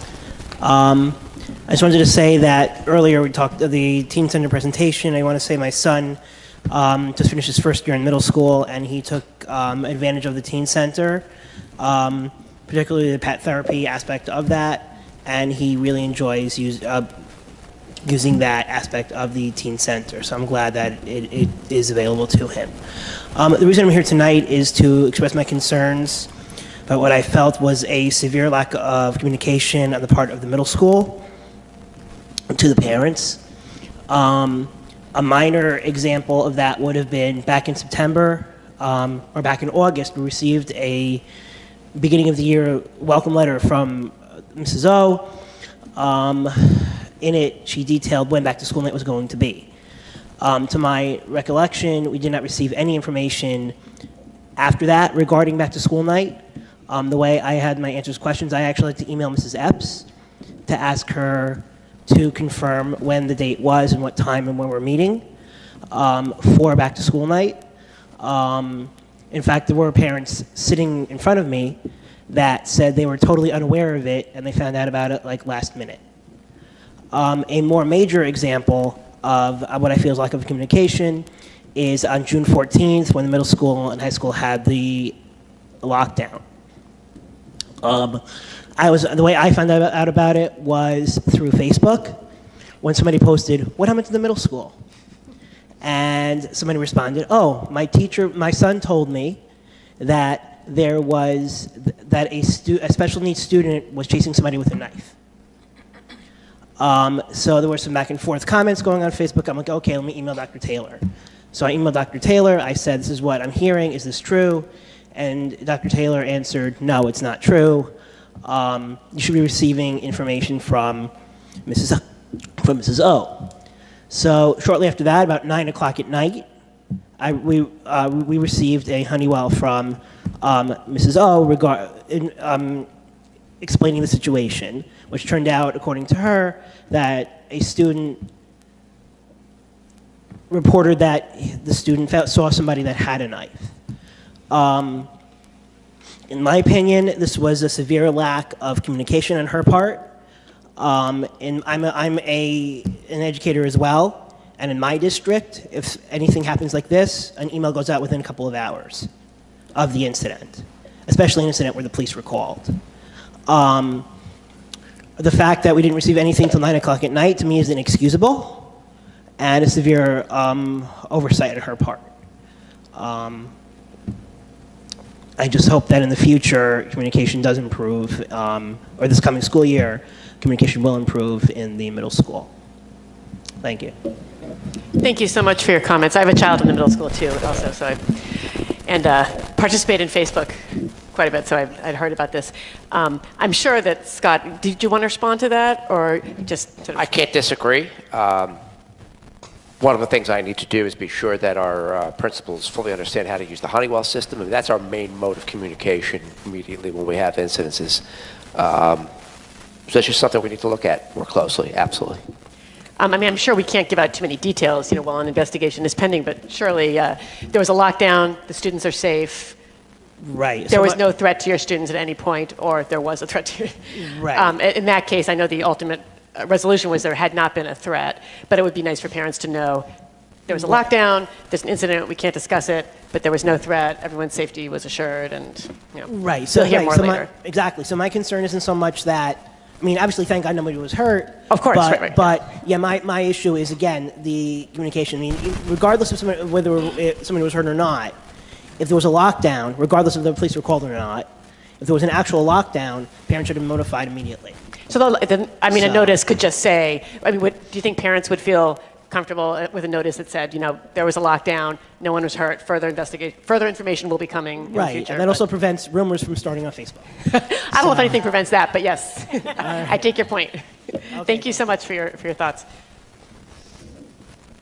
Thank you, Scott, for seeing to that.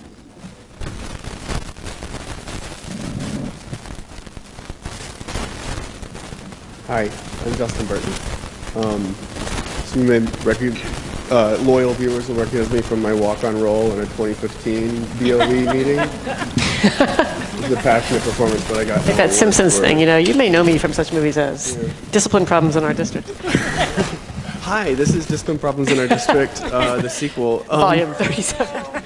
So I do want to talk a little bit about discipline and circle back around to some of what was talked about earlier tonight. So I have come and spoken to the board before. A few years ago when we came across racial inequity involving discipline in the district that rivaled some deep southern states, several members of the community, especially those associated with parents of students of color, rang the alarm on this. Several members of the board were really responsive. I commend you and I thank you for moving forward with consulting with restorative justice experts and moving the school district in that direction. One of the things that we mentioned at the time and that I kind of want to reiterate now is that there's a certain urgency with this. I'm aware of the 3-year rollout, but I think there's a certain urgency with some of what happens in our district that we can take care of before everything is fully rolled out. For instance, tonight I want to specifically ask you to think about some of what happens at Bartles involving incident reports. In other words, this is my incident report. And I'm going to start anecdotally, but then I want to zoom out and think sort of in a broader way about how incident reports happen at Bartle specifically. So several weeks ago, my wife Catherine and I were notified that our son, who's a Bartle fourth grader, had been written up for an interaction that happened in his classroom. His teacher, who has been wonderfully communicative and thoughtful to us all year, explained that while the interaction wasn't malicious, she is supposed to file an incident report for any physical contact that occurs in the classroom. The incident was this: our son annoyingly but playfully bopped his friend in the face with his lunch bag. His friend didn't like it. That's it. That's what happened. As his teacher indicated, this wasn't at all malicious. His friend was neither physically nor emotionally injured, just annoyed. The interaction, in fact, was such a non-event that his friend's parents didn't hear about it from the teacher or their child until we got in touch to make sure everything was okay. So how is this filed in an incident report? It's, quote, hitting, fighting, punching. And where does that incident report go? It goes to the front office. So we had a phone... What did you say? What was the last word? It goes to... The front office. Oh, the front office. I just didn't hear. So we had a phone chat with Mr. Benjamin a week later to ask more about the process, what happens with an incident report, whether there's a process for challenging a report or supplementing it with additional context. Mr. Benjamin indicated that yes, the school's policy is to file a report for all physical contact, even when it's something as low-key as the interaction between our kid and his friend. When we told Mr. Benjamin on the phone that we were disturbed by his use of policing language, words like altercation and incident, he responded to say that the school allows these reports to function as part of the context for any HIB that is filed against a student, and that he doesn't have any say in the matter, that state regulations force him to document and report all of these interactions. We requested from Mr. Benjamin information about what state regulations he's referring to, and we also asked how to challenge or supplement a report. We got no response for a month, only hearing from him on a day when another discipline issue came up with our kid. While we have still received no information about how to challenge a report beyond submitting, quote, a signed affidavit, which, I don't know. Mr. Benjamin pointed us to state student safety guidelines, which I have suggested to him and am now suggesting to the board are being grossly misinterpreted, at least at Bartle, perhaps district-wide. As I read the NJDOE student safety guidelines, I see two main things the district is ignoring in the production of incident reports. One, the guidelines provide a good deal of leeway for decision makers in the school who determine what events rise to the level of reportable and what events need not be reported. And two, the specific words used to describe reportable behavior are as follows: violence, vandalism, weapons offenses, substance offenses, and harassment, intimidation, and bullying. None of those words accurately describe a fourth grader annoyingly hitting his friend in the face with his lunch bag. So here's where I want to pivot away from the anecdotal toward the systemic. The other thing we learned from Mr. Benjamin on the phone is that the school is generating hundreds of incident reports each week. Hundreds. This was his word. Unless our children are attending the Mad Max Thunderdome Elementary School, it's difficult for me to fathom a school needing to generate this much documentation on its students. And it's impossible for these to be used for anything restorative. Rather, this is hyper-documentation that seems to exist primarily as a way of accumulating evidence against children rather than a productive way to address behavior that needs to change. For instance, while we were notified of the incident report, our son's friends' parents were not, meaning that not everyone affected by this was in the loop. Then our request for guidance about how to obtain a copy of the report went unanswered, and I eventually got a copy only by making 2 separate trips to the school to pick it up, which is a level of mobility and schedule flexibility that not all parents have. Our requests to learn how to provide documentation countering the report have likewise gone unaddressed beyond mention of the affidavit. When we did get a copy of the report, the name of the student who is not our child appeared on the report. And finally, our request for more information about which NJDOE guidelines the district uses went unanswered for nearly a month.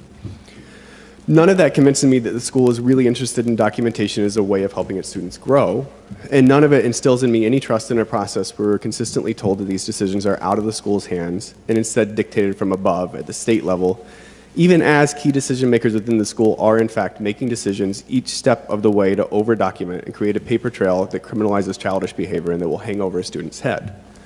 A school district awash in this level of documentation is one that cannot hold on to context either.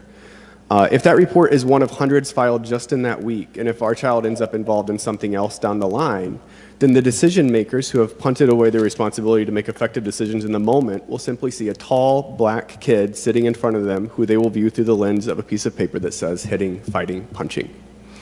Given the district's track record of racial inequity and discipline, I'm asking you, the board, and the superintendent to address this problem of over-documentation in the district, specifically at Bartle, perhaps elsewhere in the district, so that we can stop manufacturing stacks of paper that stack the deck against our most vulnerable students. Thanks. If I could respond just very briefly. Scott, we've heard about this issue of over-documentation before. I mean, I think it's probably time for the board to receive some sort of report about what's going on. I don't even know sort of what an incident report is. I know that you know, I've been in Mr. Benjamin's office talking about my own child, and I know that there are yellow sheets. I don't sort of know what happens to those yellow sheets. I know that there's also disciplinary history of some sort that is reported on Genesis. And I know that there's also the school safety vandalism report that goes to the state, and there are also HIBs. So I don't really have a handle on the different kinds of documents, what the impact of each document is, what the rules are for what has to get reported, whether we have I'm sure we have a policy that addresses this in very general terms, but what our sort of regulation or policy philosophy as a district is in you know, where we have discretion, how we use that discretion. How can we find out more about this? I'll prepare a report for August 20th. That'd be great. Thank you. I find this very confusing, and you know, speaking as someone whose kid has had some issues, you know, it's scary to think about something being on your kid's record, particularly if your child is a... I have a little story to tell. Oh. Sorry, we'll get to the next. Do you mind if we continue this discussion a little bit? No. I'm just asking Ms. Burton if she minds. Let's let Ms. Burton talk. Yeah, she's waiting. Yeah, sorry. Yeah, we're paying a babysitter. Yeah, so I'm sorry. Yeah, go ahead. It's all good. Us too, some of us. Yeah. So actually, my name is Catherine Burton. I'm attached to that guy most of the time. So I actually would like to. Sometimes I think stories are very helpful in our understanding of what's happening, right? So my story is something like this. Pretend there's a person who lives in a town by a river, okay? Every day, this person goes and takes a walk by the river. It's part of this person's daily routine. They go and take a walk by the river. One day on their walk by the river, they see a kid in the river. Now, what's different about this person's river and the river in our town is that at this person's river, right after this person's town, there's a waterfall. So this is a problem. There's a kid in the river, right? So this person sees a branch, luckily, right? Can reach it out, can pull this kid in from the river. Poof, problem averted, kid doesn't go over the waterfall. Well, weirdly enough, the next day, the same person goes on his walk by the river.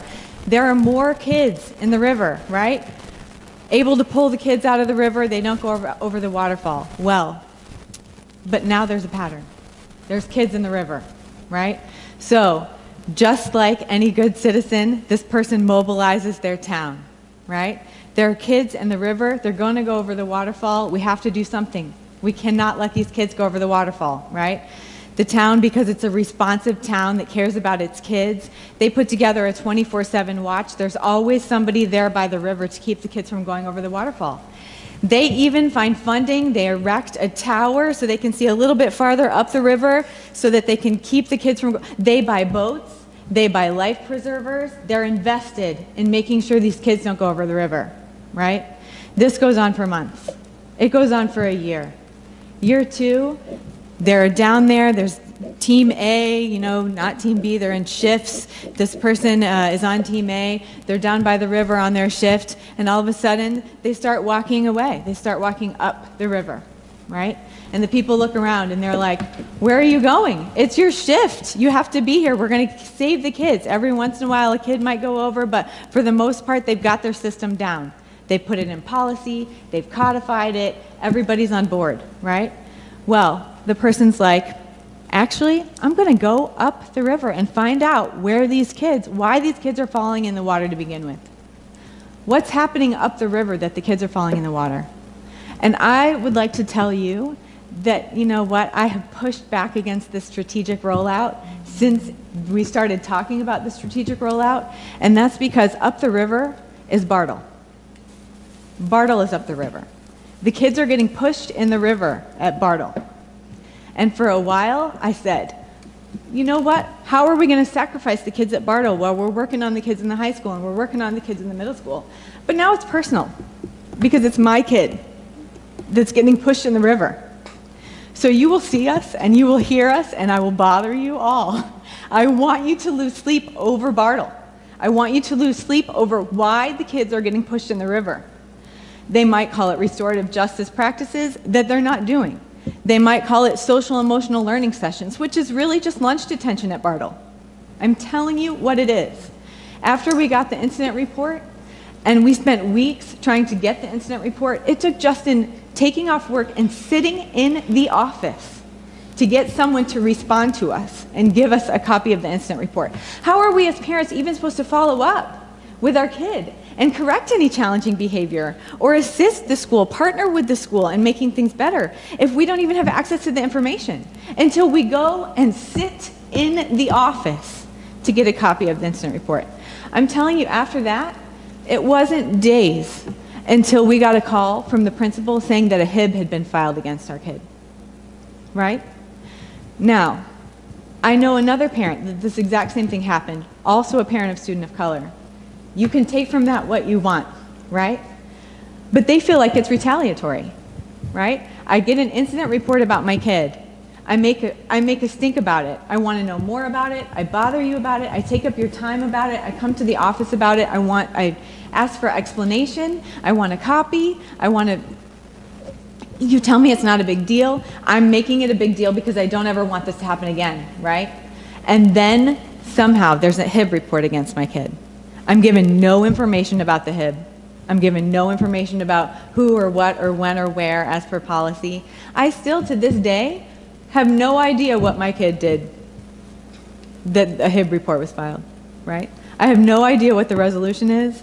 I have no idea, like, I'm not gonna cause my kid guilt to rack his brain. He has no idea what happened, who it happened with, when it happened, right? I wasn't given the day, I wasn't given anything about it.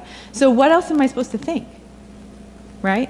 That if I make a deal, then there's more documentation about my kid, right? Then a HIB report magically gets filed.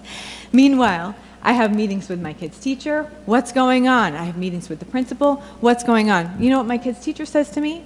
Your kid is the kindest kid in the whole class. I have no idea what that HIB report's about. So, what I want you to take from this is the story about the river, right? Y'all are sitting here doing a great job thinking about how to keep these kids from going over the waterfall when they get to the high school, when they get to the middle school. We heard how the Teen Center's doing it. We heard how the policy is doing it. We heard how Equity and Excellence is doing it. Dr. Taylor is at initiatives, right? We've gone to meetings for years at this point, right?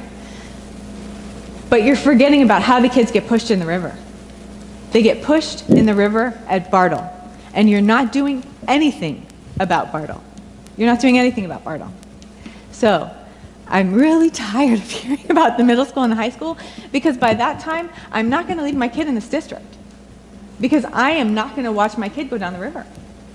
And I and lots of other parents, especially parents of students of color, feel this exact same way. So, thank you.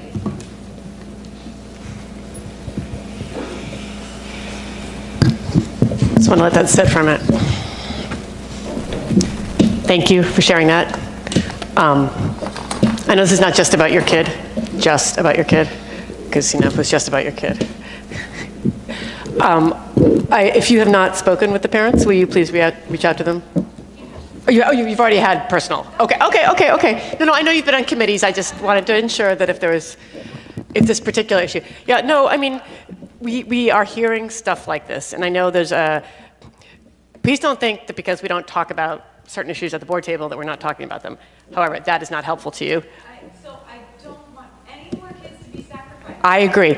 A lot of us are on the board because our kids were going down the river because they were autistic, or because they were being bullied, or because, and so I hear your passion, and I hear that we have not done enough. And I think that if we at the board table have not communicated that we hear that, then that's our fault for not doing that. I do want you to know that we do have discussions about things that happen that aren't matters of policy or initiatives or rollouts that don't come out in public. So I do want to assure you of that. I also want to assure you that we take these comments seriously, and we will discuss them, not here, right now, but we will. And I thank you for sharing and for waiting for 2 hours to tell us about what happened. So I just have a quick question. Yeah, How is the procedure district-wide on getting incident reports? I mean, I understand hundreds of reports couldn't possibly be filed. Like, that's physically impossible. But I understand that must be what it feels like to the building administrator, that hundreds of incident reports are filed. I mean, I want to get a handle on what the procedure is. Is it true that every physical contact incident has to be placed on a piece of paper? No. Okay. I mean, I'm sorry. I mean, because I never heard of such a thing. I'm going to take that as a question I can answer on August 20th. I hate to delay, but I feel like I need to put together a very solid, well-informed presentation before I just provide answers right now. I mean, I can tell you for a fact that the SSDS system... Most of the board, I assure you, has never heard the word incident report before. Right. I certainly have, and I'm kind of stunned, being honest with you. I mean, I've heard of, we've had physical incidents involving my child getting punched, and they've never been put down on an incident report. So that is a hyperbole at best. So every year I make I've shared data about the EVVRS, the Electronic Violence and Vandalism Report System. I show you charts, how many kids went to fights, how many drug offenses there were. It's changed. The language has changed. Now called the SSDS report. Is that what you're talking about? That's what we're referring to. This thing, this SSDS thing? That's one of the guidelines that Mr. Benjamin mentioned that we've also looked at. I work in education. I know. But that document was also provided to Mr. Benjamin with the words decision maker highlighted at least 50 times. And the decision maker role just keeps getting punted so that as soon as Dr. Taylor's in a meeting and he leaves, then all of a sudden the decision maker has left the room, right? No one's taking responsibility for the nuances of children's behavior, right? Right. So in our conversation, I want to be really clear about this, with full knowledge that probably all this could come back to haunt my kid, right? You understand why other people don't always get up and say these things. Because my kid still has a year in this school. But we had a phone conversation with Mr. Benjamin after this incident report, right? And I said, okay, I want to be really clear. You're telling me that every instance of physical contact has to be documented on an incident report. Oh yes, Miss Burton, it does. You're telling me, I said, every time two kids bump each other on the playground, they're supposed to be written up on a piece of paper on an incident report. Oh yes, we sometimes get 100 of these each day. They have... It is amazing. And I've seen the book of yellow sheets. It's not 100 each day. It's not. There may be something else that's happening. Whether or not that's true, that's what he's telling me. I hear you. And that's not true. I know that physically can't. The teacher hand wrote this piece of paper, right? But what I'm telling you is if the teachers have time to hand write each piece of paper, that whole incident would be taken care of in less than a 5-minute conversation. All she has to do is tell my kid to knock it off, and he won't ever do it again. This is not a chronic, challenging behavior situation, but it gets escalated to hunting, to hitting, punching, whatever. This is a huge problem. Yeah, it is, and it can't. I mean, I of course don't want to take a position on what's happening in the schools because I'm not there, but I'm hearing what you say, and I'm hearing also from our staff and administrators. To the extent that this is accurate, and it certainly sounds, like it is what it is.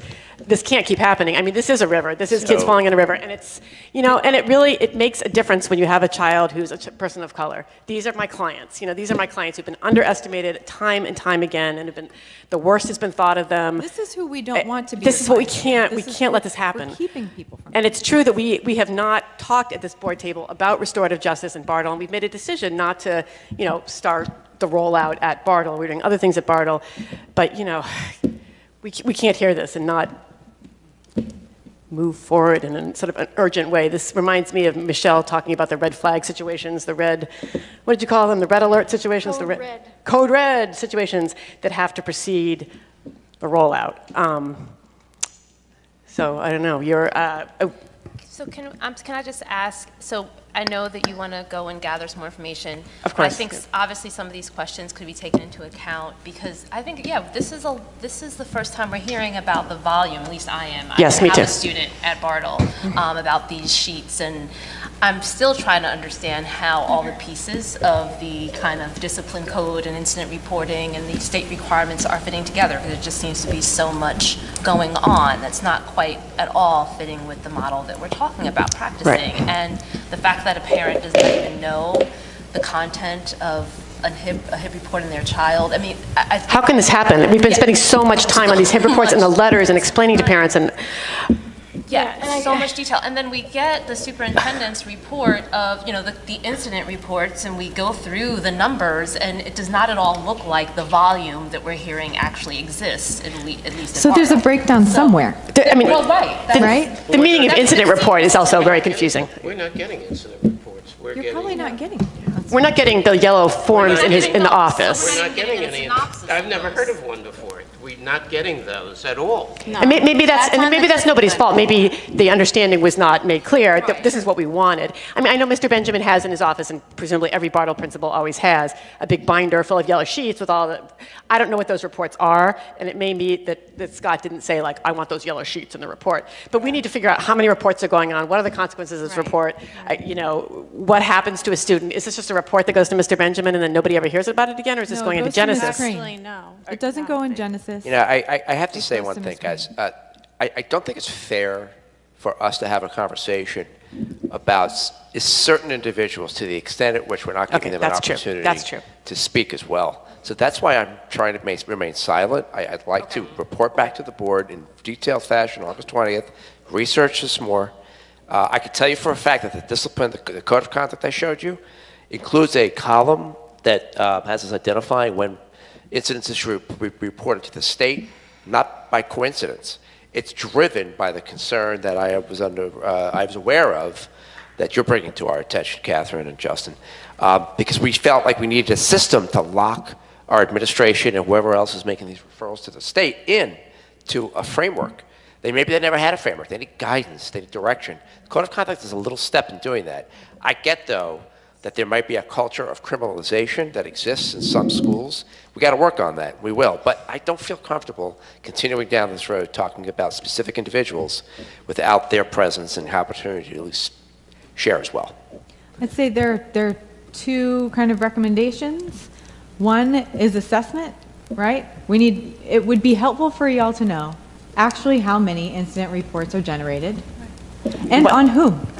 And what they are, yes. What they are and on whom. And we thought that we were getting that, and I say this not to blame anybody for not getting it to us, but clearly there's such a thing as an incident report, which does not rise to the level of the report. Let me just explain. I mean, Darcy has insisted, and the board has supported this, that Dr. Taylor give us not just the HIP reports, but a spreadsheet listing the disciplinary incidents in each school. And it talks about the punishments or the penalties that were imposed on students and the support services that were given. And so, we've really been trying to keep tabs on this, and it also goes into demographics, so we can look at, racial breakdown, ethnic breakdown, special education breakdown. But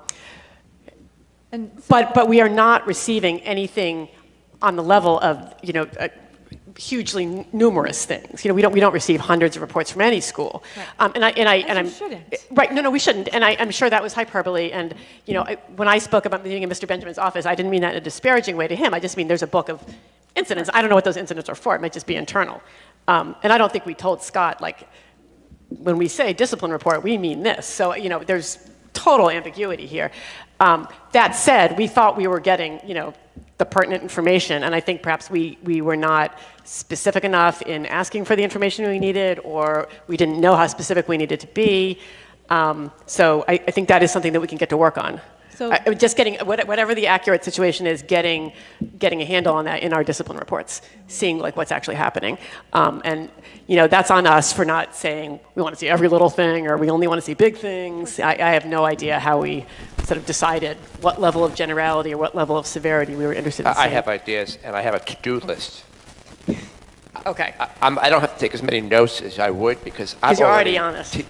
Look, He's tired of the burdens. I got it. It's not just really the do. Burtons. I know.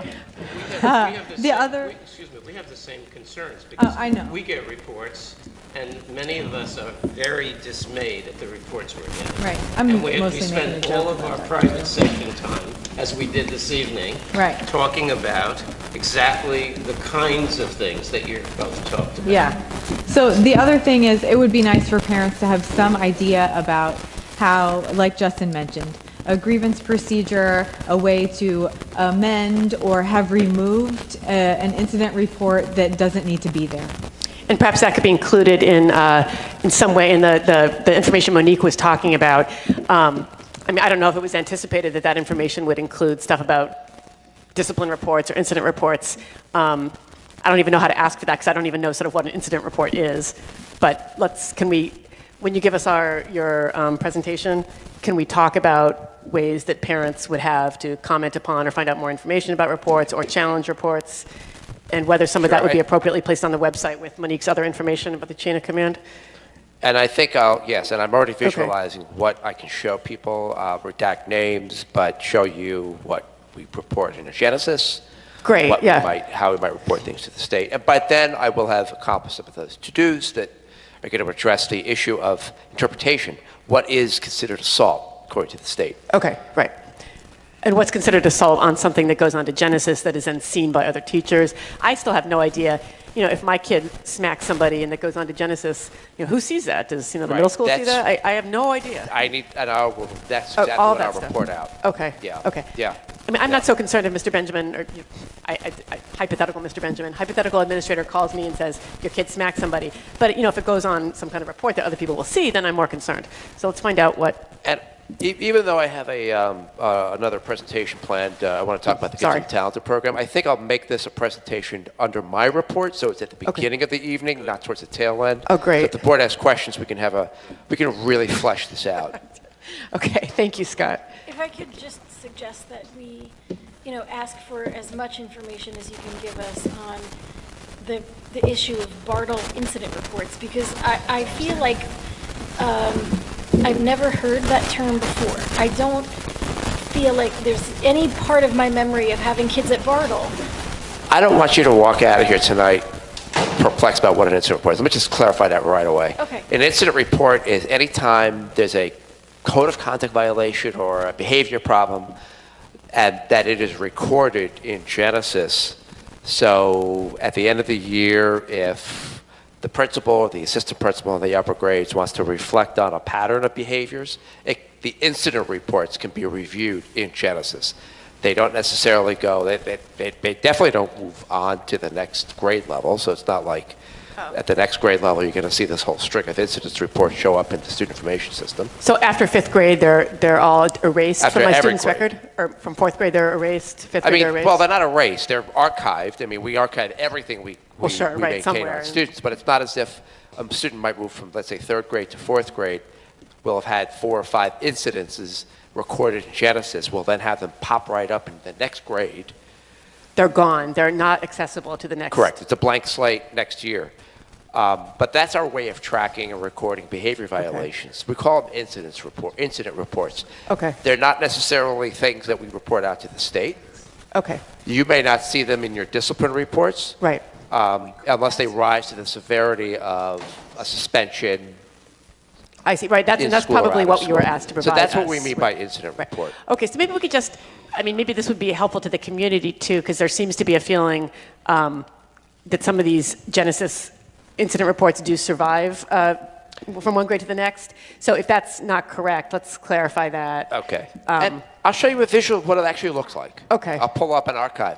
Because we're rolling over all the data as we speak. Okay, As we great, get into yeah. next Okay. year. So I'll pull up something from last year. Okay, but thank you. I'm sorry.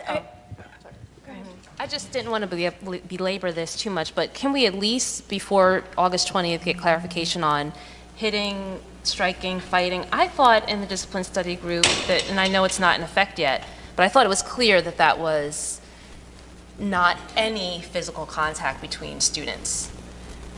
Any and all physical contact would be considered hitting, In our code of striking. conduct. Yeah, isn't? I have to go back to it. I don't know it by heart. Okay. 'Cause You'll see it in the next couple of weeks, so that Okay. we'll be an opportunity if you want to provide feedback to do so. Clearly, the intent is if someone's jostling each other in the line, is for that not to be considered a No, we called it horseplay. You would think that Horse play. common But that's sense, not you would it. think that That's common right. sense No, would mean it's a kids separate- jostling each other wouldn't end That's up horseplay. coded somewhere. Yeah, we had a whole discussion about horseplay, and it took the Bartle staff and, administration there to really say how the horseplay can't really tolerate it because it just gets out of hand. Sure, right. So, but this is different than Okay. hitting, striking, fighting. Okay. So I was just trying to get clarification. I thought it was pretty clear that there was an intentionality there, or, an aggressive sort of hitting, striking, fighting. Context. Okay, so on a level like 1 and 2. Right, because it's... But third graders jostling each other in line, I don't know. Okay. Well, okay, sorry, that's a whole other discussion. Let me. And it's not about an individual, I'm just saying... No, of course not. No, in general. Do we have another comment? Am I, Oh, yeah, no, am I right, allowed to Mr. Burton. re-comment? Go Am I for it, allowed Mr. to- Burton. Okay, good.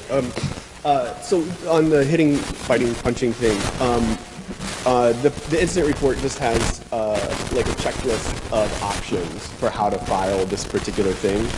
And so it ends up being that like any kind of contact like this, you just put an X by the hitting part, right? I wanted to draw our attention back to this idea that even if incident reports exist and then go away when the next year starts, or they don't get passed on from teacher to teacher or whatever, I'd like to suggest that the process of documentation means that they never actually go away. When we take the time to write something down, when we take the time to mark it and move it up the chain, we're creating documentation that outlasts the physical piece of paper that it's printed on. And this is how we push black kids into Right. the river to begin with, right? Is by documenting and documenting and documenting until we build this false case against them so that when they sit down for an actual bad choice they've made, there's this list of documentation, or at least the memory that like, oh yeah, I've seen this kid's name come across my desk before. He's a hitter, fighter, puncher. And so even in that case, I would like us to reconsider just like the over documentation problem, not like where does that documentation go and who sees it, but rather why are we documenting? Of course, When but it could you know just what? be Small taken care of in steps. the moment. Small steps, though. You know what I mean? I would like big steps. I would like Well, yeah, big steps. But can we find out first, like, is your son's thing going up to the next grade? I mean, like, can we find that out first? We can't? Again, like we're actually. The thing is, we're dealing with like a finite administration here, and I understand that yes, we're building a case against black students. I mean, these are my clients. This is the narrative that grows up around them, and it's terrible. But can we also ask the smaller questions? I'd also like to ask the smaller questions. What the hell is happening to this report? Sure. Okay. I mean, I'll be here to ask, like, re-ask the big. yeah, no, questions. we're up for the big questions too. Cool. But we got a lot to do here. Next month. By next month, yeah. And we're cognizant of how much we have to do. Thank you. Thanks, guys. Thank you. All right, so I think it's time to vote on our action items. All right. Let's go back to curriculum and instruction. Linda, you can correct me if I'm doing this wrong. Michelle, would you like to move the Oh, sorry, do we ask if there are any other questions? Any more comments or questions on curriculum and instruction? All right, Michelle, would you like to move the items? Sure. I would like to move items 1 through 6, please. Is there a second?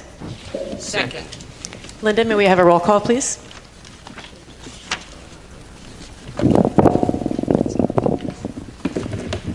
Ms. Byer? Yes. Ms. Coleman? Yes. Ms. Gowan? Yes. Mr. Krieger? Yes. Ms. McFadden DiNicola? Yes. Ms. Pietrobono? Yes. Mr. Roslevich? Abstain on 2, yes on the remainder. Okay, moving on to finance. Does anybody have comments or questions on the finance items? Okay, Mark, would you like to move them? Or did you have a Yes. comment that was coming? No. Okay. I'd be happy to move them. Go for it. So I'd like to move items 1 through 16. Is there a second? Second. May we have a roll call, please? Ms. Byer? Yes. Ms. Coleman? Yes. Ms. Gowan? Yes. Mr. Krieger? Yes. Ms. McFadden DiNicola? Yes. Ms. Pietrobono? Yes. Mr. Roslevich? Yes. Okay, are there any comments or questions on the personnel and communications items? Judy, would you care to move the items? Yes, I'm going to move 1 through 19. We're going to table 20, and I'm going to move 21 through 43. Is there a second?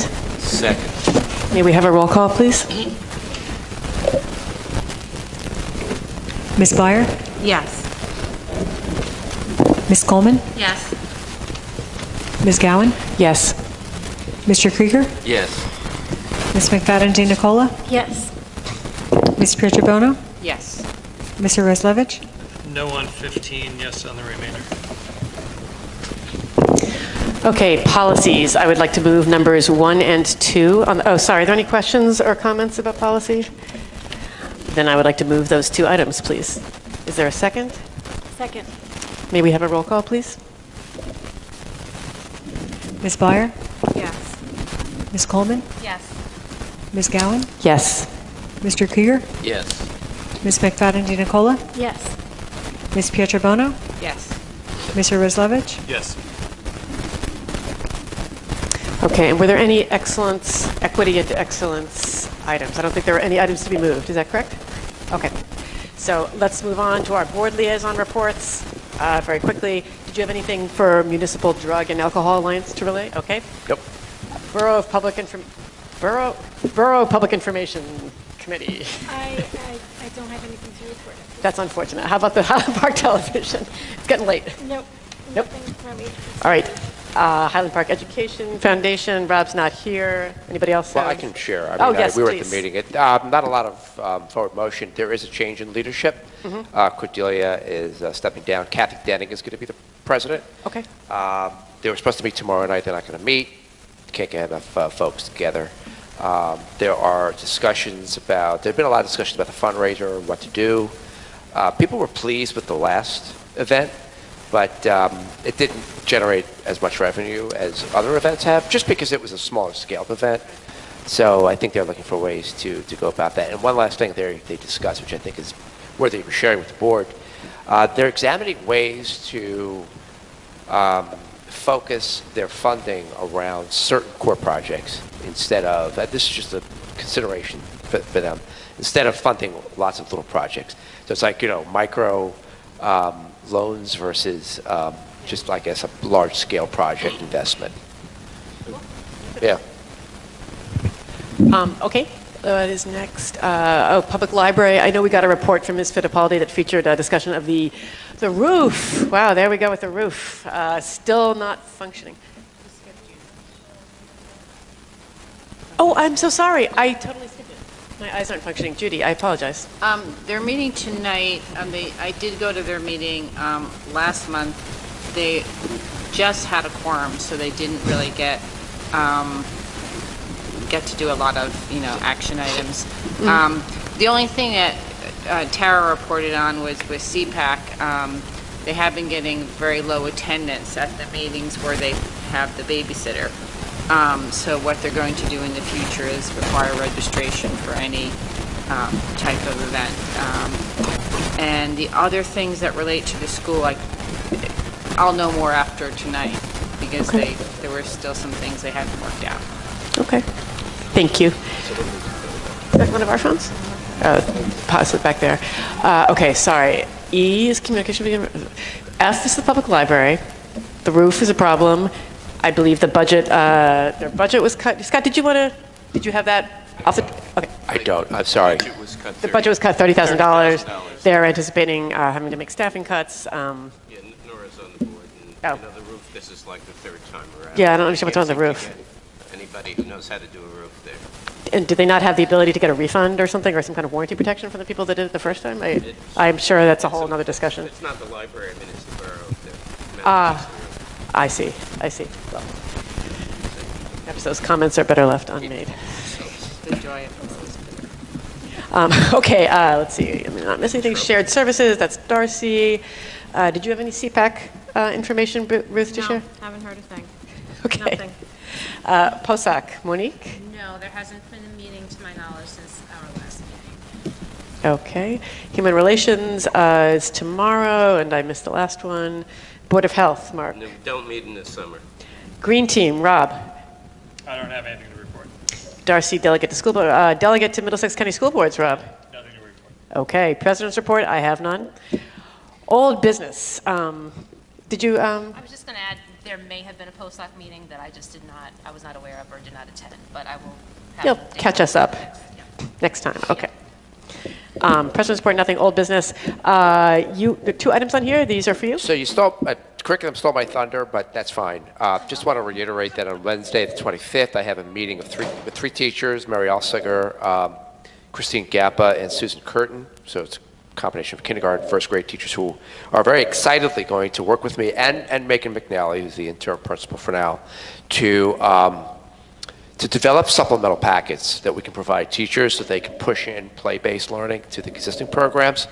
We all recognize that it's about culture change. I mean, I think going forward, it'll be helpful for us to identify a permanent principal who takes over from Ms. Freeborn, who believes in it and wants to shift the culture in that direction.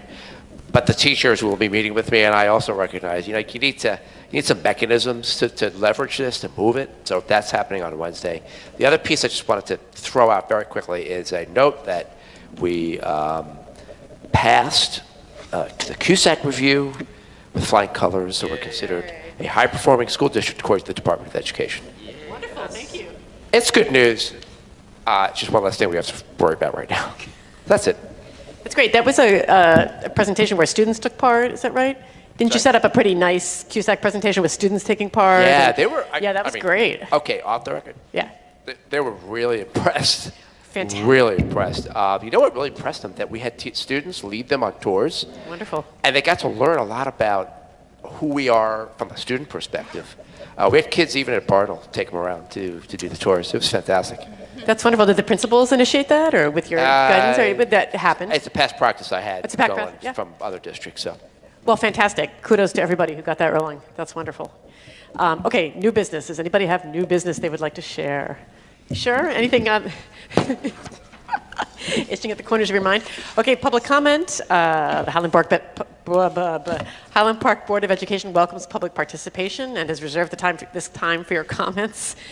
Board policies 164 and 167 establish and regulate the right of the public to participate in public meetings. I see comments from you. You'd be most welcome. Okay, I would like to move to adjourn the meeting. Second. May we, do I just say all in favor, or does Linda have to say all in favor? All in favor? Aye. All opposed? Nobody? Good night, everybody.